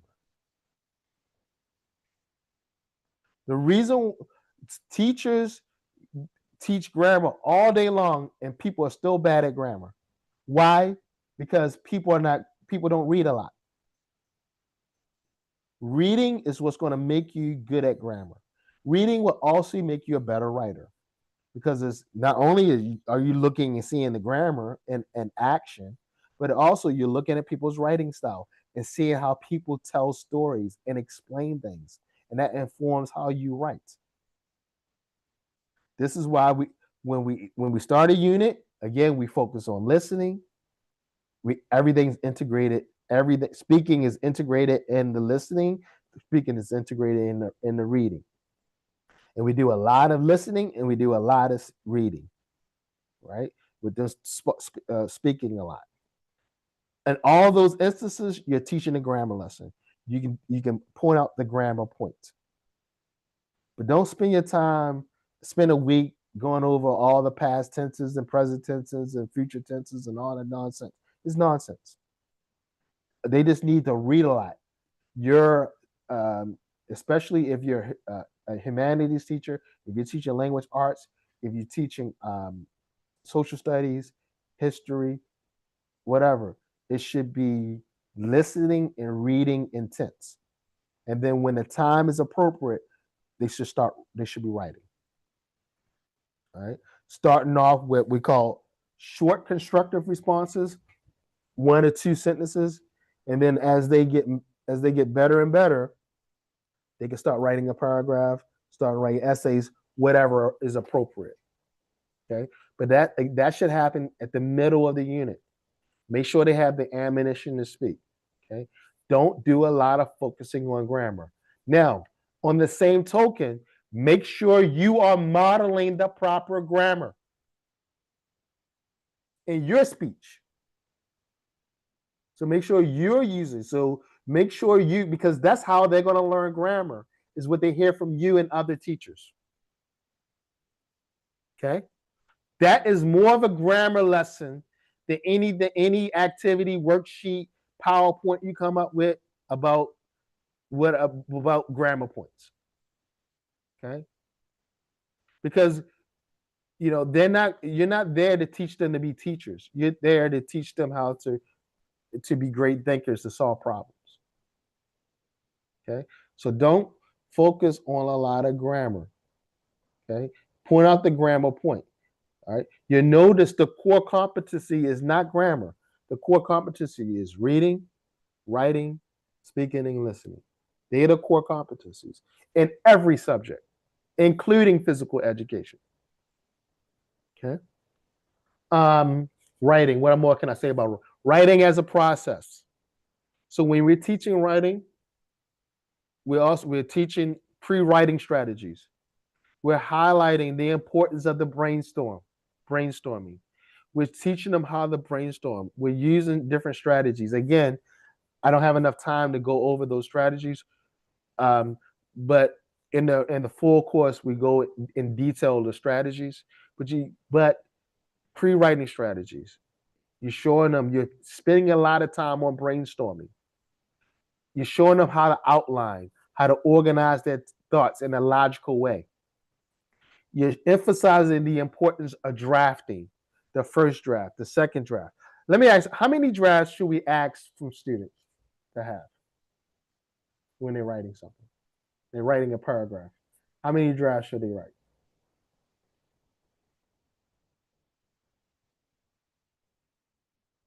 Anyone?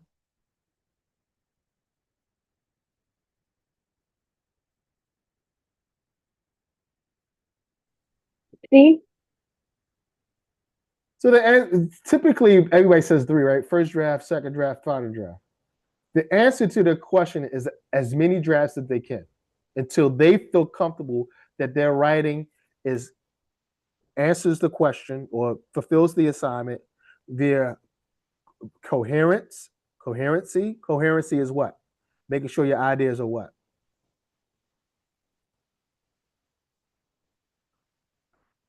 So in writing, we always want to make sure that our learners' writing is coherent.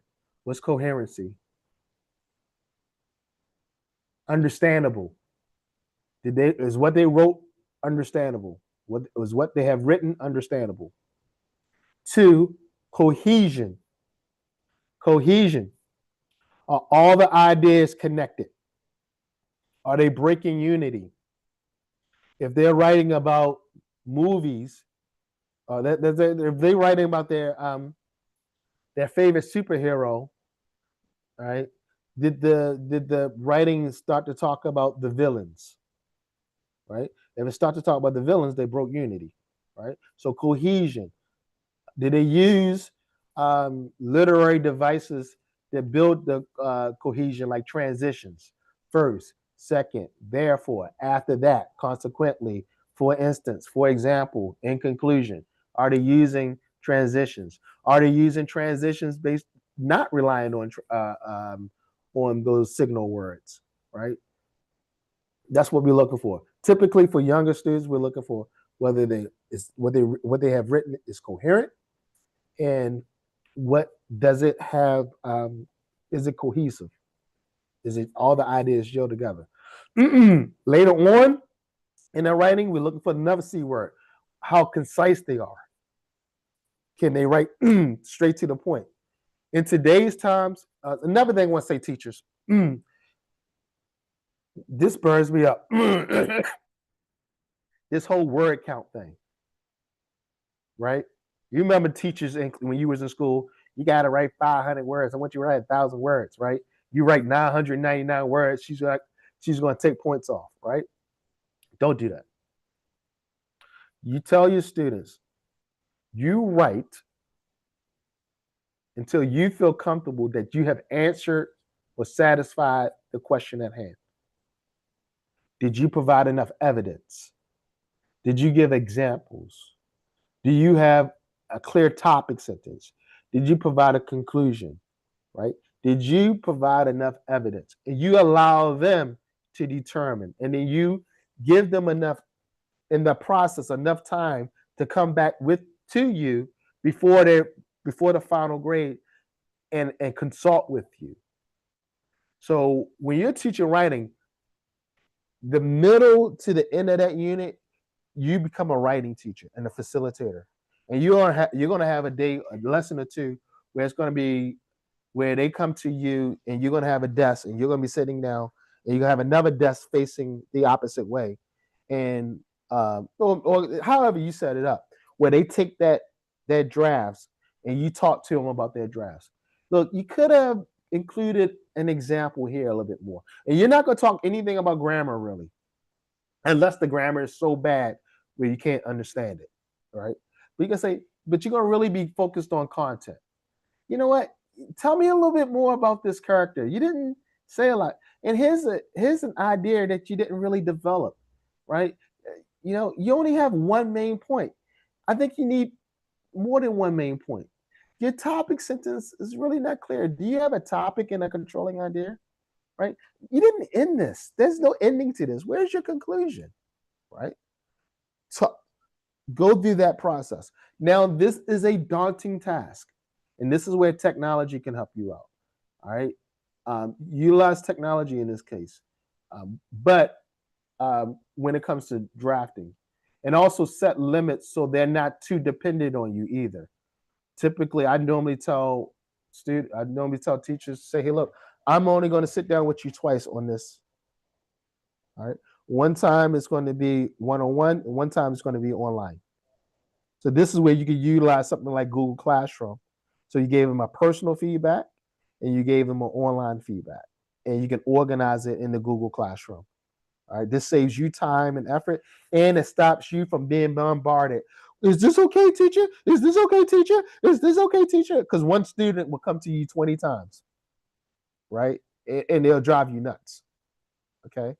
So um, so tell them, okay, now that we read this story, or we read this book, or whatever it is, we're going to now write about it, or we dealt with this topic. Now we're going to write about it, and we're going to write a paragraph, or we're going to write an essay, or whatever you write, or we're going to write 2 sentences. Give them one in the drafting process, one-on-one feedback with you, and it doesn't have to be long. It could be 2 minutes. It could be 5 minutes. It should be short. And then one digital feedback, either email or no. I like using whatever your school might have an LMS that does this, or use the Google Classroom. If they don't, Google Classroom is free. And then give them a quick response, written response about what they can do in a way that they can understand it. Okay. Now, here's what teachers do. Teachers don't give them feedback. They turn the paper. The student submits the assignment to the teacher, and then the teacher just marks it all up. Yeah, the teacher just mark everything up, circling, Xing, question marks, statements. Don't do that. Help them in the process as they're writing it, but don't become a crutch.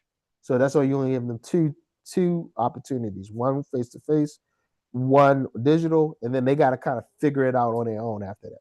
Do it after that. Okay, but don't become a crutch. All right. Okay. I'm going to stop there for um, that part. Okay. Because again, I can get really deep. I can go 5 hours on that. Let's take another 10-minute break. Okay. Some people need to go pray or whatever. Take a 10-minute break. We'll come back at 12:25, and then we'll finish modules 3 and 4 up. And I think we'll finish 3, 4, and 5, and then we'll be finished. All right. So I'll see you at 12:25.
Check, check, check, check. Can you guys hear me?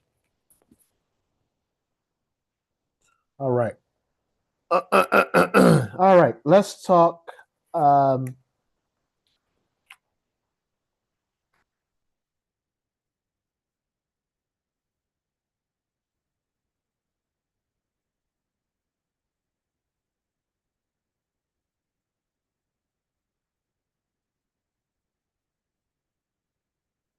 all right.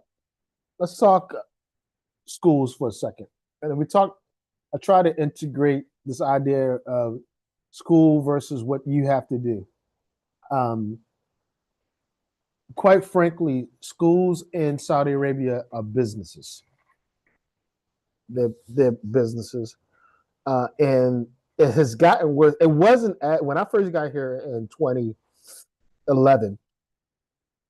It wasn't as it was actually a little bit better because you had individual owners who started schools, and the owners would be in the building, right, like every day, all day, and they cared about the school.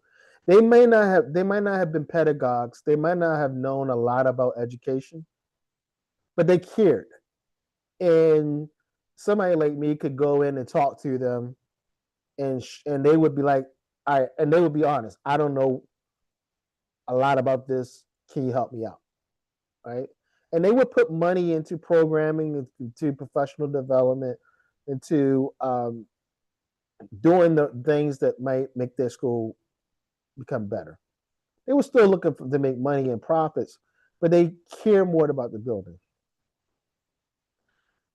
After COVID, something happened. Well, it started actually before COVID. The Saudi stock market came, and a lot of people realized they can get in, they can create a public company through schools. So you have big companies start buying schools up, and now you see like CEOs and people in the building. There's no longer owners in the building, right? These are all employees, and they can care less. They're going to get their paycheck, whether they're the CEO or vice president, whatever their title is. They're going to get a paycheck, right? Whether the school does good, bad, they're going to get a paycheck. If they don't get a paycheck, they'll sue the company, right? They take the company to court. Nobody really cares about the building. So somebody like me can come in and say, hey, look, I can help you guys with that. And they say, I don't care. In fact, I don't want you to come in because you're going to make me look stupid, right? And two, if I give you money, that might take away from my bonus or my commission because I'm here to keep costs down. Because they have these companies and they might do big contracts with other companies to do the training and to do other things, HR, and to streamline the process. Well, here's the problem. Schools are not businesses. If we run them correctly, they're not businesses. They we don't look to make money through education. That doesn't mean that education can't be profitable. It can be profitable, but over time, once you establish a great product and your school, your college, your institution is known for excellence, is known for standards, high standards, quality, right? And that happens over time. That doesn't happen overnight.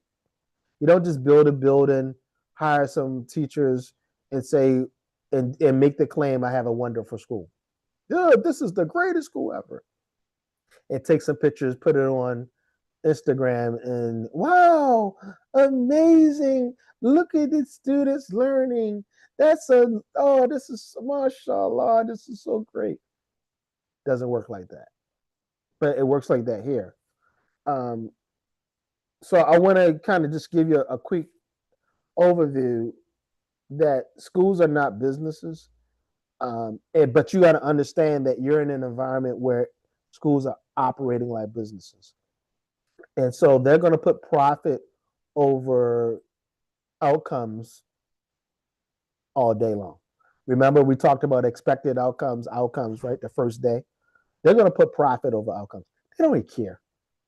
They're going to pass. I have schools that I consult with right now that if we go and look at their academic record, let's say there's 1,000 students in the school. All 1,000 students have a 99 average. All 1,000. Every last one of them enrolled, whether they've been in school, not in school, miss a couple of days. Every last one of them, mashallah. The students here, the teachers here, wonderful. All our students, A plus. Every last one of them, right? We know that there's an issue right there. If all your students are passing in a school environment, then that is a problem, because we know in education there's something called the bell curve, right? Some people got to fail. Some people are going to most of the people are going to be average. And then you're going to have on the other end of the curve, people are going to excel and have A's and, excel in the class. If everybody is failing, you got a problem. And if everyone's passing, you have a problem, right? I want to talk about the mission statement. The mission statement versus a vision statement. If you look at a lot of these schools today, they might have a mission statement. It might be in the front of the building or written somewhere. And it goes a little bit something like this. ABC schools, it is the mission of ABC schools to be the best school in the Middle East or in Saudi Arabia. That's not a mission statement. But I guarantee you, if you go to most schools, it's going to read something like that. To be the best school in Saudi, to have the most number of students. It's something retarded, right? A mission statement should always be customer driven first. So if you go to Amazon's website and read their mission statement, it's going to read something like, it is the mission of Amazon to provide high quality products to customers as quickly as we possibly can, with ensuring the highest level of customer satisfaction. Something like that. It's always customer driven. A school's mission statement. Well, that's the number one. Let's talk about the difference between a mission statement and a vision statement first. Let's go there. First of all, schools shouldn't have the mission statement on the board. They should have the vision statement on the board. Because the vision statement is one sentence. Mission statement is many statements. Because they deal with different. It's the vision is where the school or where the organization, where the company would like to see itself in the future. The mission statements is how they will get there. What are the things that they're committed to do to see that vision come true? Okay. The vision typically never changes. The mission statements can change. And all of those statements need to be student or client driven. Okay. And if you look at many of the schools, you won't see that as a function. Also, when you look at the mission statement and it says to be the best, right? What is it really saying? It's really talking about how they're going to run that school. You can tell just by the mission statements and the vision statements how they're going to run that school.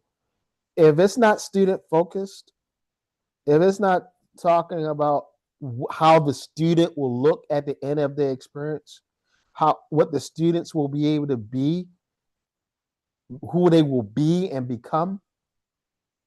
All right. Let's just explore this a little bit. I got a couple minutes. Let's explore this a little bit. I'm gonna share my screen. How? Let's see. Let's look at. Let's look. Somebody give me a company. Any famous company.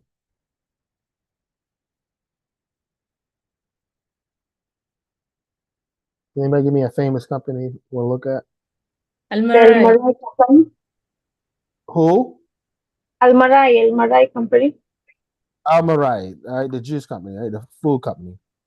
Almarai company mission statement. All right.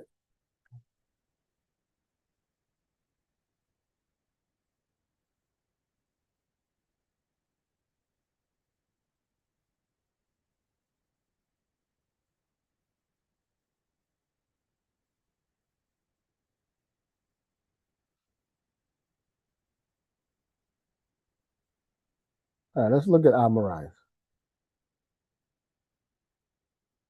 It says our mission to provide. Come on, what's wrong with their website? To provide quality and nutritious food and beverages that enrich consumers' lives every day.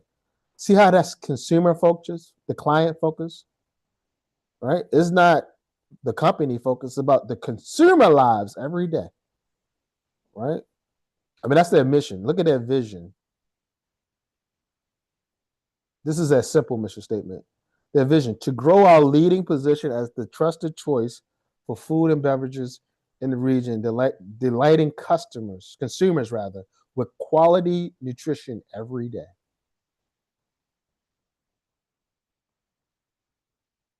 I would argue, I would argue that it should be swapped. This should be their vision and this should be their mission. But they're still both good. Okay. All right. This reads like a mission statement and that reads like a vision statement. But they're still good. Okay. And they still both what? Customer focus, consumer focus. Okay. Let's look at uh let's look at stop sharing for a second. Let's pull up Harvard University's mission and vision statement.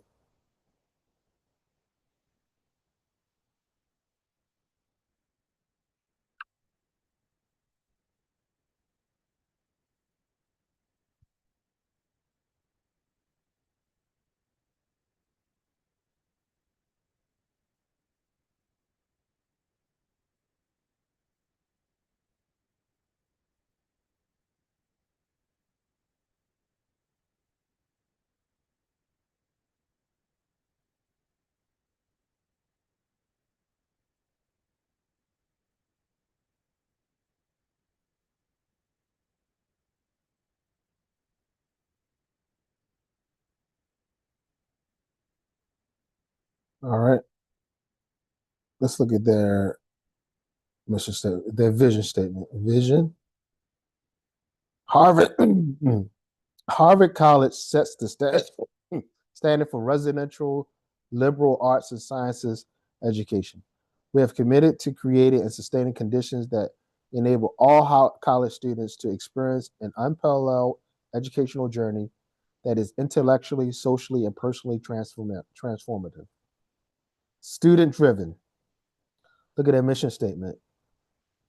The mission of Harvard College is to educate citizens and citizen leaders for our society. We do this through our commitment to be transformative power of a liberal arts and sciences education, beginning in the classroom with exposure to new ideas and new ways of understanding and new ways of knowing. Students embark on a journey of intellectual transformation through a diverse learning environment where students live with people who are studying different topics, who come from different walks of life, and have evolving identities. Intellectual transformation is deepened, and conditions for social transformation are created. From this, we hope that students will begin to fashion their lives by gaining a sense of what they want to do with their gifts and talents, assessing their values and interests, and learning how they can best serve the world. See how that reads? More statements. That's mission statements should be longer. But notice it's what? Student driven. They want a transformative student, transformation, transformative, right? Right. And also, I have a problem with that, by the way, but I won't get into that. But they're stating so you could read and say, I don't want my kids going to Harvard because they're telling me straight up they're going to change my they want to change my kid. They want to transform them into what? Right. So, but at least they're being honest about it, right? And it's student focused, right? And I could take it to the bank. That's what they're going to do, right? Transform them. And it might not be something that I need to ask some questions. What are you transforming them into? Right? I need to ask some further questions. All right.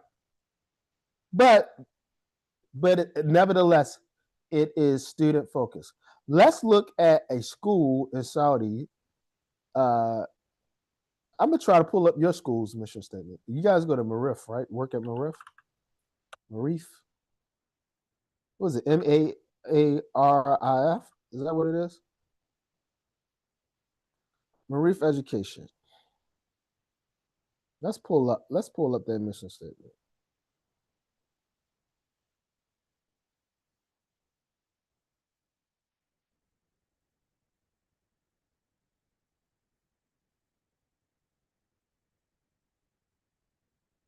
Let's see.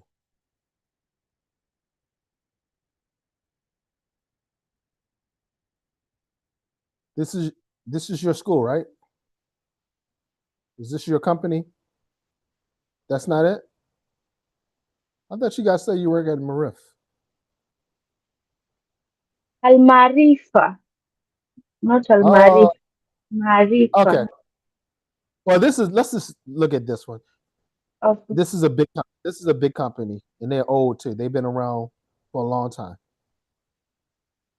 Well, let's look at their website. Now, notice everyone has what? Every company has what? Mission and vision statement, and they make it plain, right? Right. You look at Yes. two companies, Almari and Harvard. You see anything strange about this thing? Oh, there it is. Vision statement.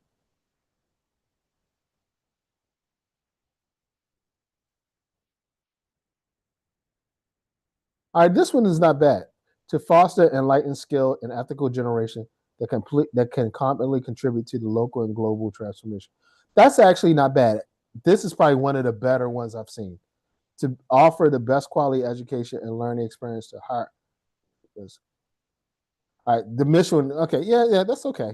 To hire and train the best qualified educators in the ideal learning environment. These are actually good. These are actually good. Okay.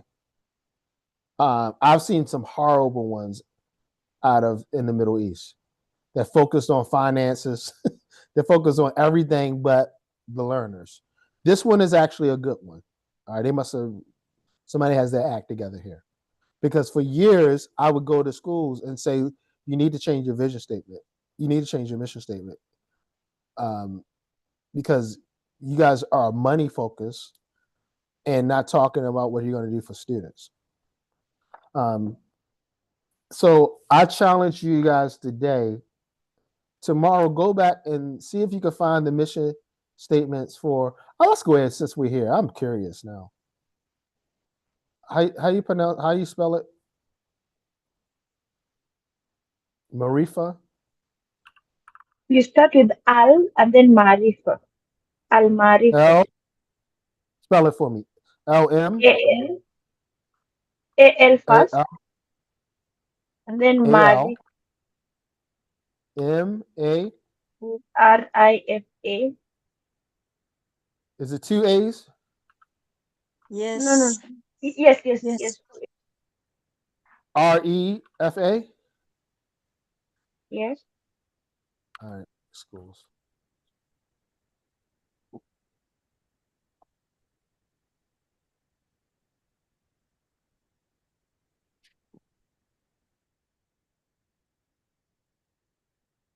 This is in Almanacilla.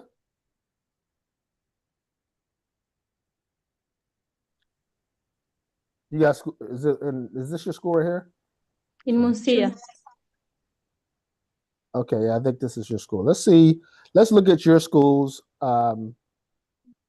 mission statement and vision statement.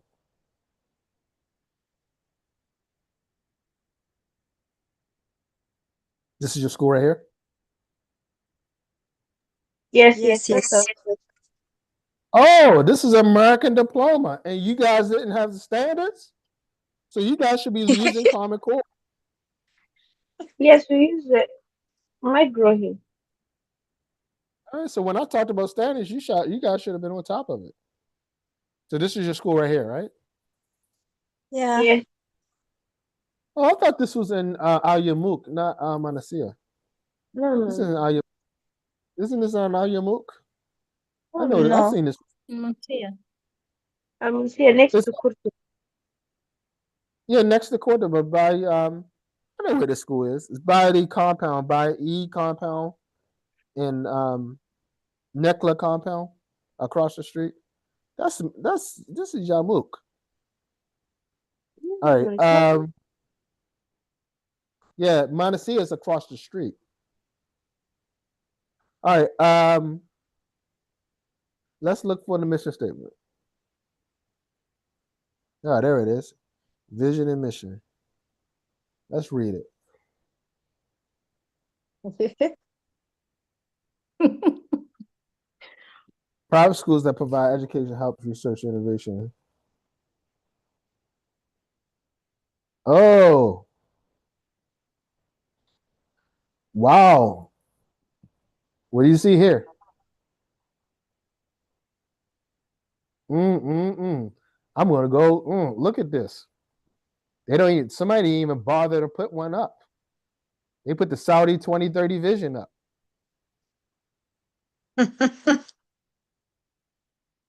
Look at this. So that's problematic. So somebody who wrote this doesn't even know what a vision and mission statement is. So how do we make decisions in this school? What's the basis? What can the collective teacher faculty body? What can the collective faculty to use as a foundation to make decisions in this school? If I was doing business with the school and doing a partnership with the school, and the owner or the investment company asked me to make a partner with the school, how do I know I'm in line with their values? They're just giving me 2030 vision 2030 stuff.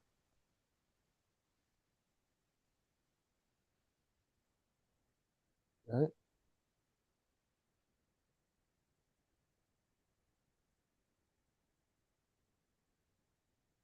This is not saying much of anything.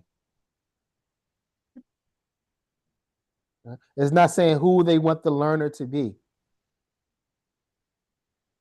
See, remember when we read the Harvard one? They want to be transformative.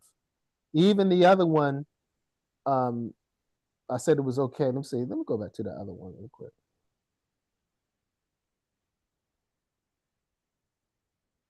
I think I overshot it. Daggone it.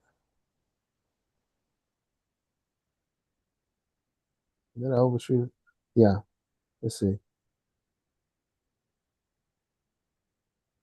It's okay. This one's okay to foster an enlightened, skill, and ethical generation. That yeah, I'll go with this. They want students to be ethical, enlightened, and ethical. Okay, got it. I'm okay with that. But what do we want the student to be here at Al Marifa? Just to follow the 2030 vision? That tells me what? The school's about money. Right? We want to try. Somebody wasn't even like this should have been the most important part of the website. This that statement should be the what the website is built around. You understand what I'm saying? It should be built around that statement. because that is the statement where everybody can turn to and say, this is what our school is about. Those two statements. And it's not there. And as a principal, as an owner, as whatever, and not you as teachers, because you guys don't have anything to do with this. But whoever approved this website, that tells me just by this vision statement that they put up here, it tells me they don't know what they're doing. And I'm not saying, I don't mean to say anything poorly about the school, but I would say in their face, if I met the owner or the whoever's running the school, I would say, look, guys, I've been on your website, and your mission and vision statement doesn't reflect well of your school. You need to change it. You need to sit at the table and decide what your vision and mission statement is. It cannot be the 2030 vision. Okay? This is somebody being lazy. All right? Because again, what are the founding principles of the school? What guides, what's the ethics that guides the school? Right? And anything that you do, in any business that you take part in, anything that you do, you run a family, who's married here? Anybody married? Why are you pointing me? Carol? Why are you pointing me, Joy? Yeah. I'm sure, Carol, I'm sure when you selected your husband, there was some founding principles that allowed you to select your husband. The founding principle. He stood on something, right? Am I right, Carol? Sorry. I say when you selected your husband, Yeah. there was some founding principles. Yes. There was some principles. There was some values that he had that said, you know what? This man could be my husband. Because he stands, right? Amen. Exactly. And some people they would ask you, what did you see in this man? I'm like, you people, you don't know. You just need to. You just need to. know. I know. I know the foundation, and right. That's important because even when he messes up, he still stands on the principles and values, right, in a foundation that you can rely on, that you can look at and say, this is why I selected him, because even though he's not perfect, in no school, no organization, no person is perfect, he stands on a solid ground, right? Yes. You don't select somebody who cannot demonstrate that they stand on solid ground. You don't select that person. And it's normally through their actions, right? So if they act a fool and then they can't communicate or demonstrate that they could be unfoolish and be upright and straight and focused and have a foundation and have principles, then it's probably not a good person to select because they're telling you they're not about anything, right? Yes. So if you have a school, that can't write a mission, that doesn't, because before you lay one brick, you say, I want a learning environment. I want a school that does this one thing, or these two things, or these three things. And that is going to be how we make decisions. Huh? It's very important. It's very important to know where you're at. Okay. You can help them do that process, or you don't have to help them do a process, but you need to know that I'm working at a place that really doesn't know what their identity is, because they can't communicate it to a broader audience, right? Yes. We talked about lifelong learning. We talked about credentialing. There's no need to talk about that. I've actually, believe it or not, finish what I wanted to finish. The one more thing I want to do before I let you guys go is ask you guys to type a SMART objective, and I'm gonna help you out a little bit. I'm gonna put up the Bloom's taxonomy again. I want you to write a SMART objective for let's say this lesson is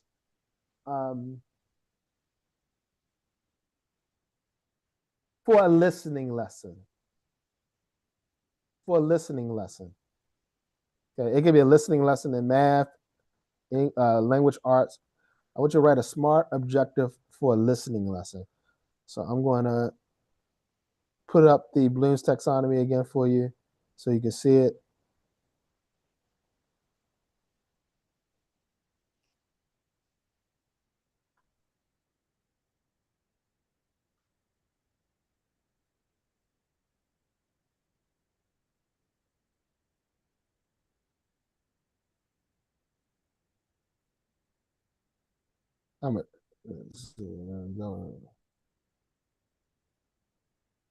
And no, I don't want to do that one. Let's do this one. Yeah, that's a good one. All right, we saw that one yesterday. So give me this one SMART objective for a listening activity.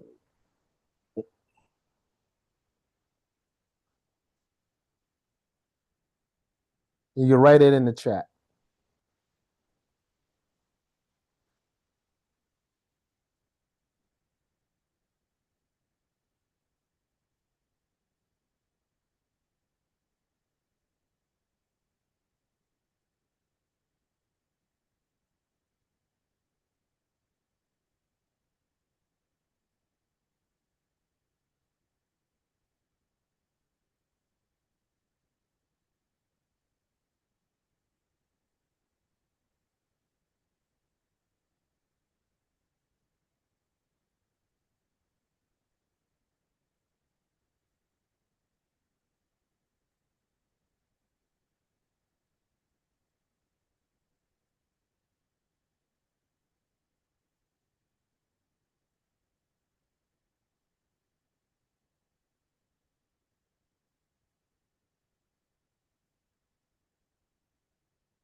All right, did everyone, can I stop sharing this now?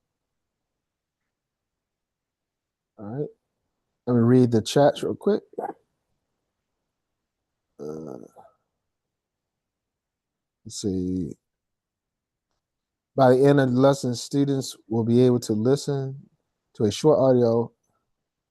All right, so Carl, we would separate that. One would be, so we'll say one, listen to a short audio. Two, identify at least identify at least three key details. How are they going to identify? By doing what?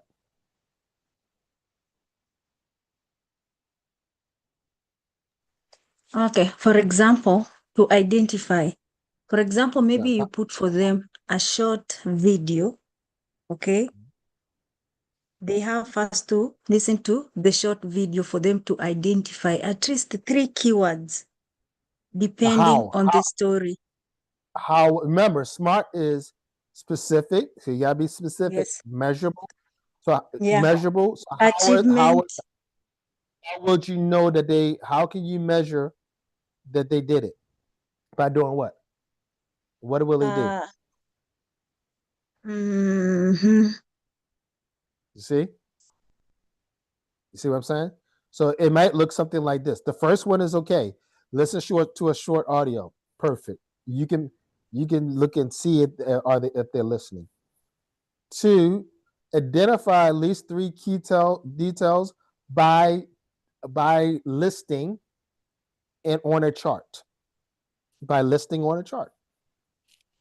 So they will write, or you could say write, identify, yeah, identify at least three details or three details by listing on a provided chart, or by telling their classmates or sharing with the class uh, verbally.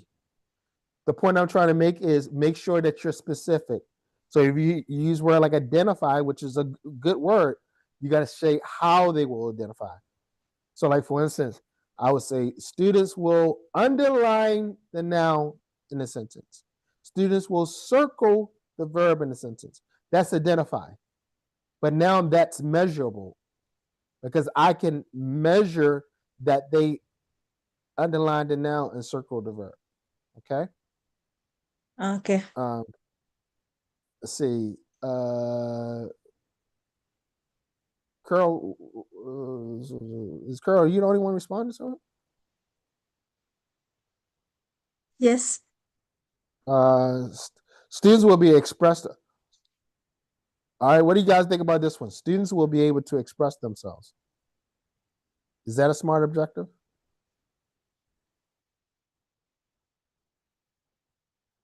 Is that specific, specific, measurable, achievable, relevant, and timely? How are they going to express themselves, Joy?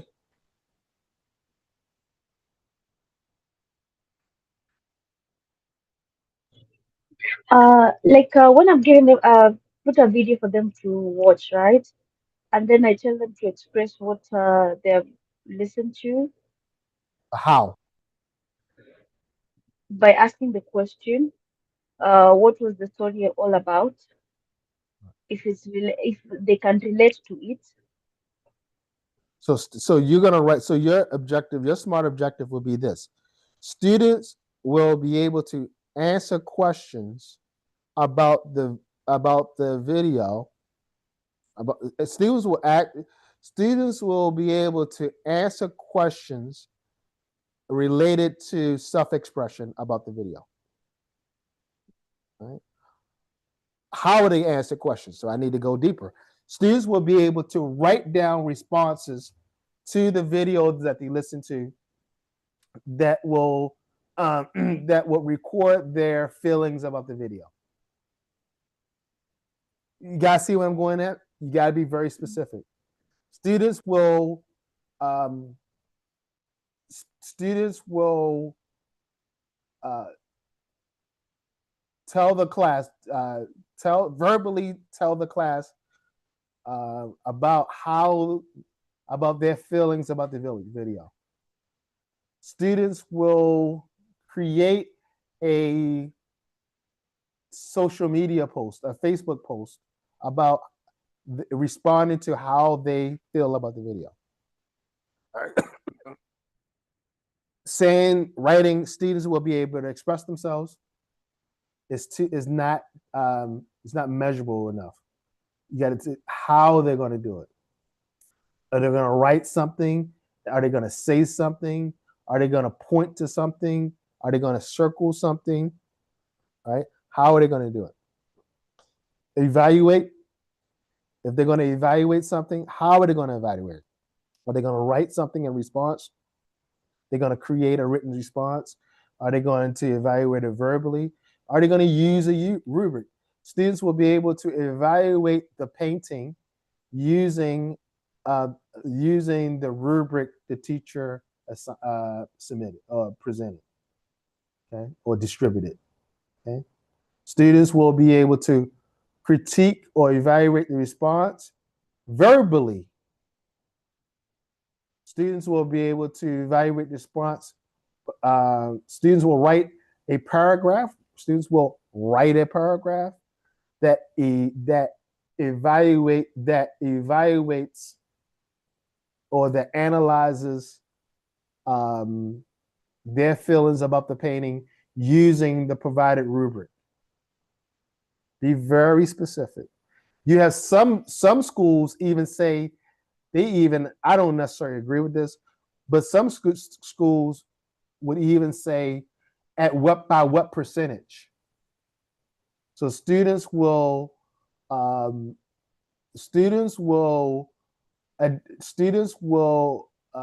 answer questions related to the reading at an accuracy of 80%, meaning they need to get 80% of the questions right. Students will complete a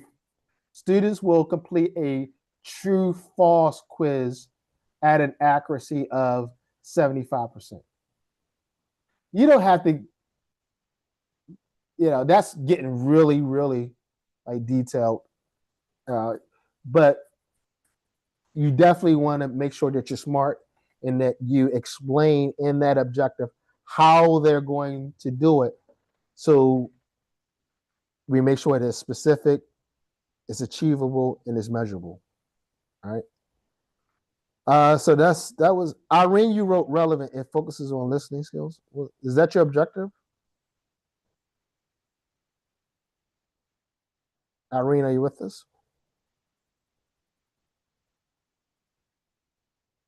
I don't think I think Irene didn't understand the activity. Are you with us, Irene? She may have walked away. In any event, like I said, this course was supposed to be an overview. Use that lesson plan app that I put in the Google Classroom. It's gonna produce smart objectives for you. You tell it exactly what you are trying to do, what the context is, what the topic is, and that doesn't mean you got to tweak it too. You got to make some edits to it, but it'll be a good foundation on how to write a lesson plan, and it'll save you a lot of time. Because you guys are working in an American school, then you guys are using the Common Core standards, or at least using the Common Core standards. One of the things, do they talk about Common Core at the school? Did they talk about it? Joy, you say yes? No. So what? So you never heard them say anything about Common Core? What? No. They should be. Did they say what state they're using as the standards? Because it's an American diploma. Miss Joy, has she ever said? Because for me, I know the only thing that she talks about is the students, they have to do this, they have to do that. By the end of the lesson, they have to go, come back. Yeah, but what are they basing? Going back to what we talked about before, it needs to be based on the standards, right? So I would ask her, not this year. I mean, but at some point, that question has to be brought up, because if I was bringing my kid to that school, right, as an American, the first question I'm going to ask is, what standards are you using? What state standards are you using? And if you can't answer that question, then I'm turning around and walk right out the door, because you're on the website, it says American Diploma Program. So how many states are there in America? 50. So somebody needs to be able to say, we use Maryland's Common Core standards. We use California's Common Core standards. Or the response could be, we don't use Common Core. We use Virginia. Like Virginia is one of the states that don't use Common Core. So we use Virginia standards because Virginia doesn't recognize Common Core. Or we use New York's Common Core standards, or we use I forgot all the states that don't use Common Core, but or we use Kansas. I think Kansas doesn't use Common Core either. We use Kansas state standards. We don't use Common Core. We use Kansas state standards, right? And all our teachers use those standards to conduct their curriculums. If you never heard that in that school, then that explains why that mission statement is all jacked up the way it is. Okay, Right? I need to ask you something. When you say that, do you mean like the book? When you What say book are the you Common using? Core, So remember we talked about Common Core, right? We said yeah. Common Core is standard. Right? Mm. So that it should be how you guide your curriculum. Should be based on those standards. Because you're telling people that you're running an American diploma program. Yes, Right? and the book that we use, What book is it? So okay, what book are you using? MC Grohl here. McGraw-Hill? Yes. Okay. Now, McGraw-Hill is an American textbook company. So they are, remember I said textbooks uses the standards. So they're using the standards. They're using Common Core, or I don't know what state that textbook's using, but they're using American standards. So what you need to do is you need to look in that McGraw-Hill book, and somewhere in that book, that's going to tell you the standards that they're using and what state they come from. Or the next time, it's in that book somewhere. McGraw-Hill makes great books. Okay.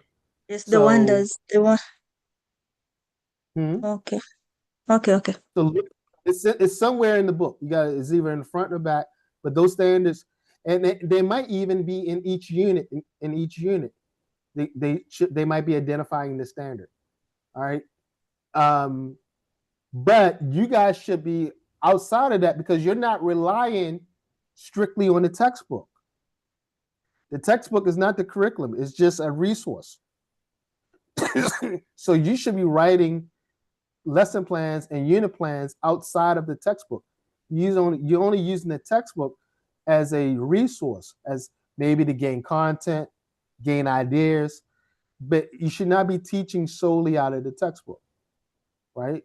Because that textbook doesn't know anything about your students in your class, right? So there should be a conversation, or there should always be conversations about the standards. And I'm just telling you, and I'm not saying go back and run and tell this lady she don't know what she's doing. But if she's not talking about the standards, then no, she don't know, excuse my language. No, I'm not gonna cuss. She don't know what she's doing. Okay? Because everything that she does, she should be preaching to y'all. Show me the standard. Where's the standard? You doing this activity? What standard does this align with? That's all you should hear from her mouth. You should be like, this lady in her standards, right? If she's not talking like that, then she doesn't know what she's doing. Okay. Okay. So, and look, don't go and challenge her. Don't say nothing to her. Just know that she don't know what she's doing, and now that you know, you can do better, right? So go in that book. And then if you get an opportunity, if she asks anybody wants to do a professional development or volunteer to do a professional development, once you learn, and if you need my help, I'll help you. I'll create the slides for you, and I'll show you how to do the slides, and you can go back and do a professional development and show your peers how to write lesson plan based on the standards, and have a conversation with them about standards and how the textbook are using standards to create the curriculum, or how the textbook is basing the curriculum from the standards. All Okay, right? yeah, I need to cut you 1 minute because yes, I heard that we are going to change the book. So I don't think we are going to use the same book. But Yeah. we cannot say no to what you're offering. So for me, I was asking maybe if they send us maybe the link of the book, if we can contact you. Yeah. Listen, you guys, you'll have this Google Classroom. I'm not shutting it down. It'll be always active. You can always ask me questions anytime. on the stream, or you're in the WhatsApp group. You can always ask me questions, and unless I'm busy, um, I will respond back to you in a couple minutes within a day. I normally not more than a day. I will respond back to you. If so, when you get the new book, you can look through it yourself. Those standards will be somewhere in there because McGraw Hill was a professional company. When I was coming up, I learned from McGraw Hill books, right? So they're a professional company. They do a great job. I'm sure those standards are listed a lot throughout that textbook. I'm sure of it. Uh, what's the name of the book? I'm curious. I don't mean to hold you guys, but now what's the name of that book? What's the name of the textbook you use? Let me see if I can pull it up. We have Inspire Science. Inspire English Science. I think it's Yes. my Yeah, English. my My grow Inspire Science. Inspire Science. Hold on a second. Let me see if I can pull it up real quick. McGraw Hill, right? Yes. What grade? It don't matter what grade. Oh, they got a PDF right here. All right, I'm gonna tell you right now. I'll tell you right now. Let's pull this PDF and see what's going on. See what the goings on is. All right. I'll pull it out right now and see what's going on. All right, this is grade 5.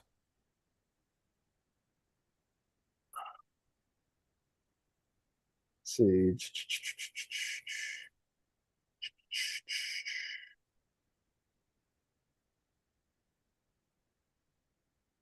Mm-hmm.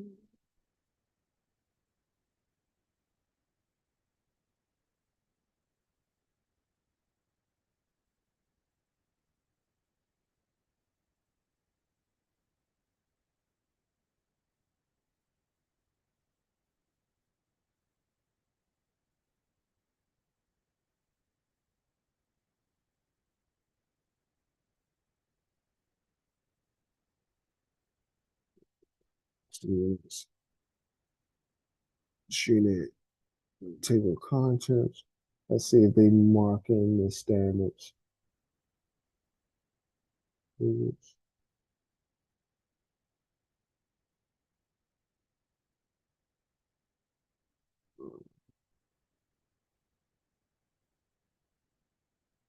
right, maybe it's at the back of the book. Let's see something.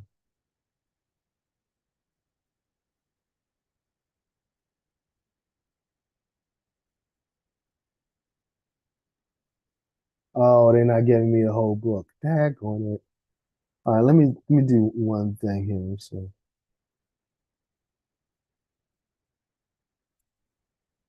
I'm just ask a question real quick. See. Um, state standards. Use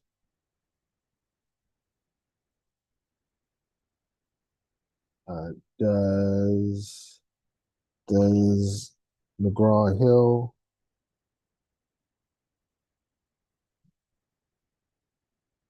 use Common Core to create to develop or did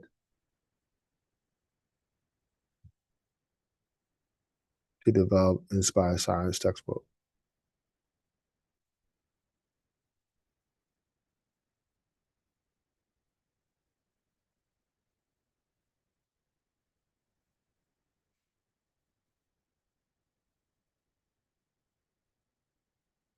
Okay. Okay.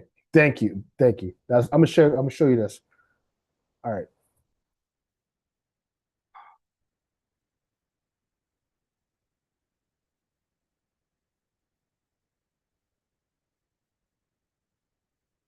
You said I see my screen. You guys, are you there? Yes, yes, we can see your screen. So, so McGraw-Hill's inspired science textbook and curriculum is primarily developed and aligned with the next generation science standards. All right. Now, rather than Common Core. Now, Common Core doesn't get too deep in science. So America also uses the standards, the next generation, we call it NGSS standards for science. So it's a part of the American standards, but separate than Common Core. So that book that you're using uses the next generation science. So if you're teaching science now, Yes, yes. uh, so the reading textbook, let's use because you use it Inspire for reading too, right?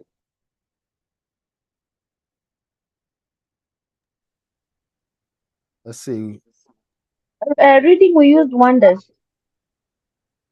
All right. Now, see for reading, it's the Common Core standards. You see that? You see it?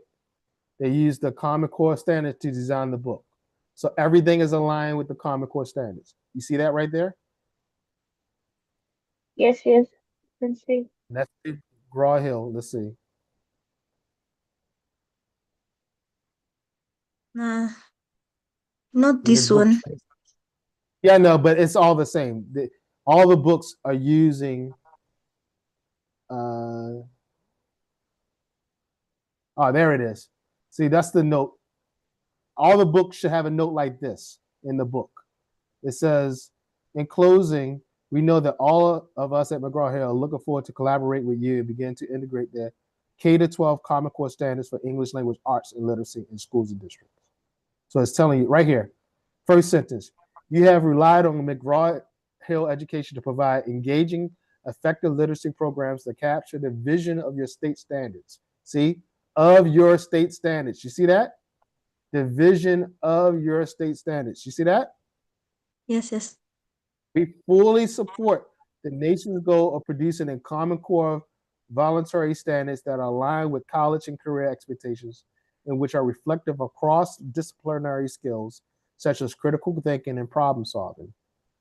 Everything I've been telling you for the last 3 days. Our authors, editors, and educational consultants are carefully, listen to this, carefully studying the draft of the K-12 Common Core Standards for English and Literacy Arts that the National Board of Governors released on March 10th, 2010. Now, this is way back when Common Core was first introduced. So this is old. All right. So all of the books, and this is what I knew, but I wanted to prove to you. Every book that you use, if it's from a legitimate publisher and they use an American books, it's going to be aligned with the Common Core standards. That means you must know the Common Core standards. Now, I'll share that website with you. I showed it to you the first day. I'll share that website with you so you can become familiar with the Common Core standards and you can start aligning your curriculum with the Common Core standards. But your textbooks already know that your textbooks are already aligned with the state standards. They're using the general Common Core standards. Okay? They're using the general, so they're not using it from any one particular state. All right? For science, who's teaching science? Carol, you're teaching science? Yes. All right. Grade 2. Any okay, for in America, you're going to use the next generation standards, NGSS. Okay. It's called next generation for science. So we don't say Common Core for science. We say next generation state standards. Okay. Okay. And you can pull those up. I'll show you real quick, and then I know you guys want to get out of here. But I'll show you really quickly. Next generation website. And I try to put these links in the Google Classroom for you so you have them. But you can look up yourself. Next generation science standards. There you go. So a simple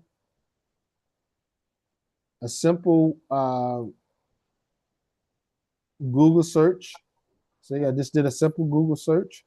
Next generation science standards. right? And you can find stuff out there. Common Core Next Generation Standards. Okay. And you should have your standards by grade.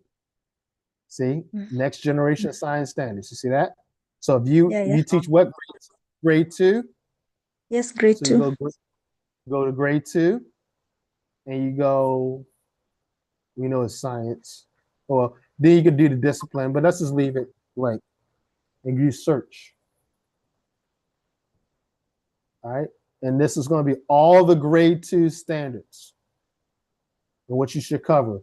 In grade 2, you should be covering matter and interactions, ecosystems, Earth place in the universe, Earth science, Earth systems. All of these you should be covering in grade 2. Engineering design, interpret relationships in the ecosystem. All of these are part of the standards, all right, for grade 2. And if I click one, matter and its interactions, and then here are all the individual standards. 2P S11, 2P S12. So you can just literally copy and paste these.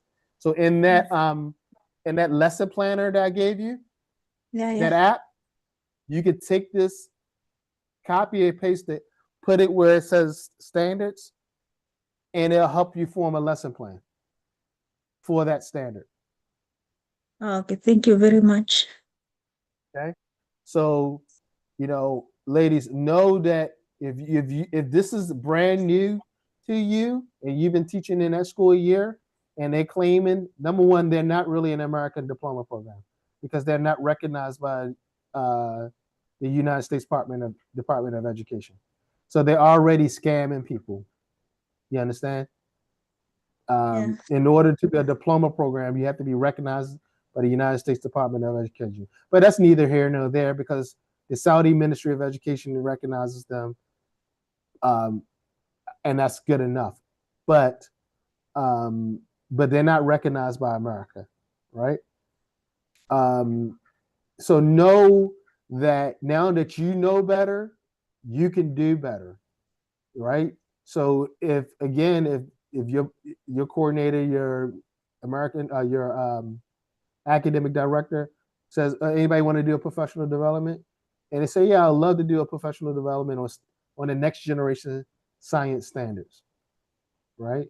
So people know, okay, this is where I can pull more resources, right? Because on that website, there are resources that you can use.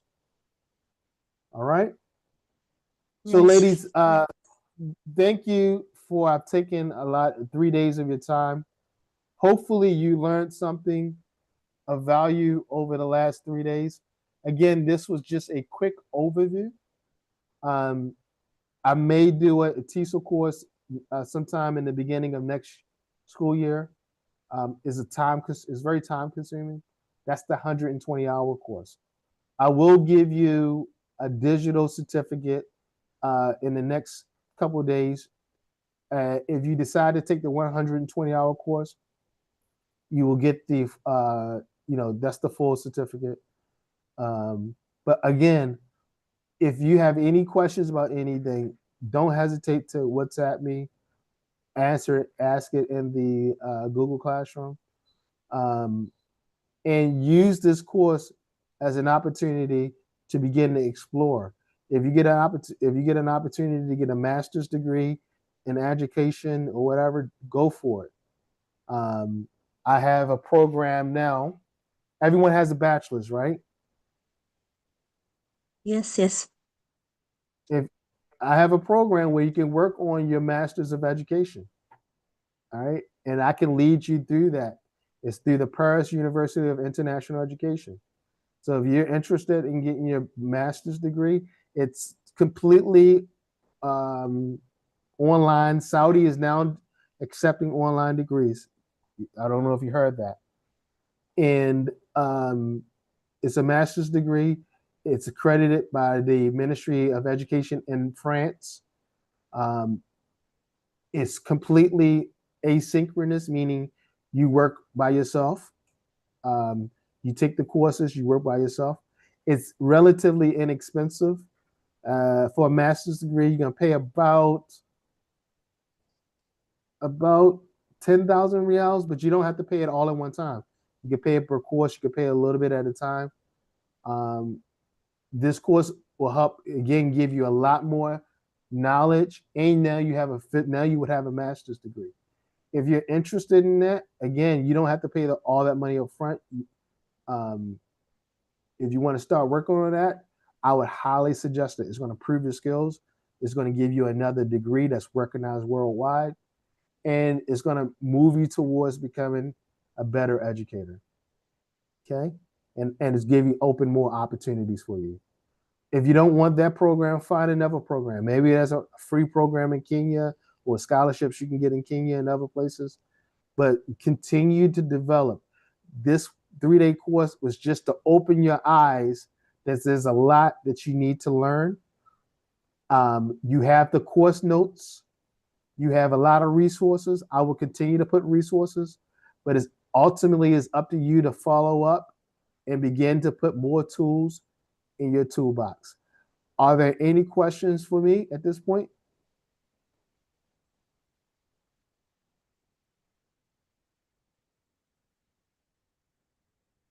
No, you're tired of hearing my voice by now, right? Joy, Carol, Irene. No. All right. Make sure you complete your last exit ticket for today to qualify for the certificate. And I will be sending you the certificate by email. Again, if you want to explore the master's degree or the TESOL course or other programs, you can look at my website or you can contact me directly.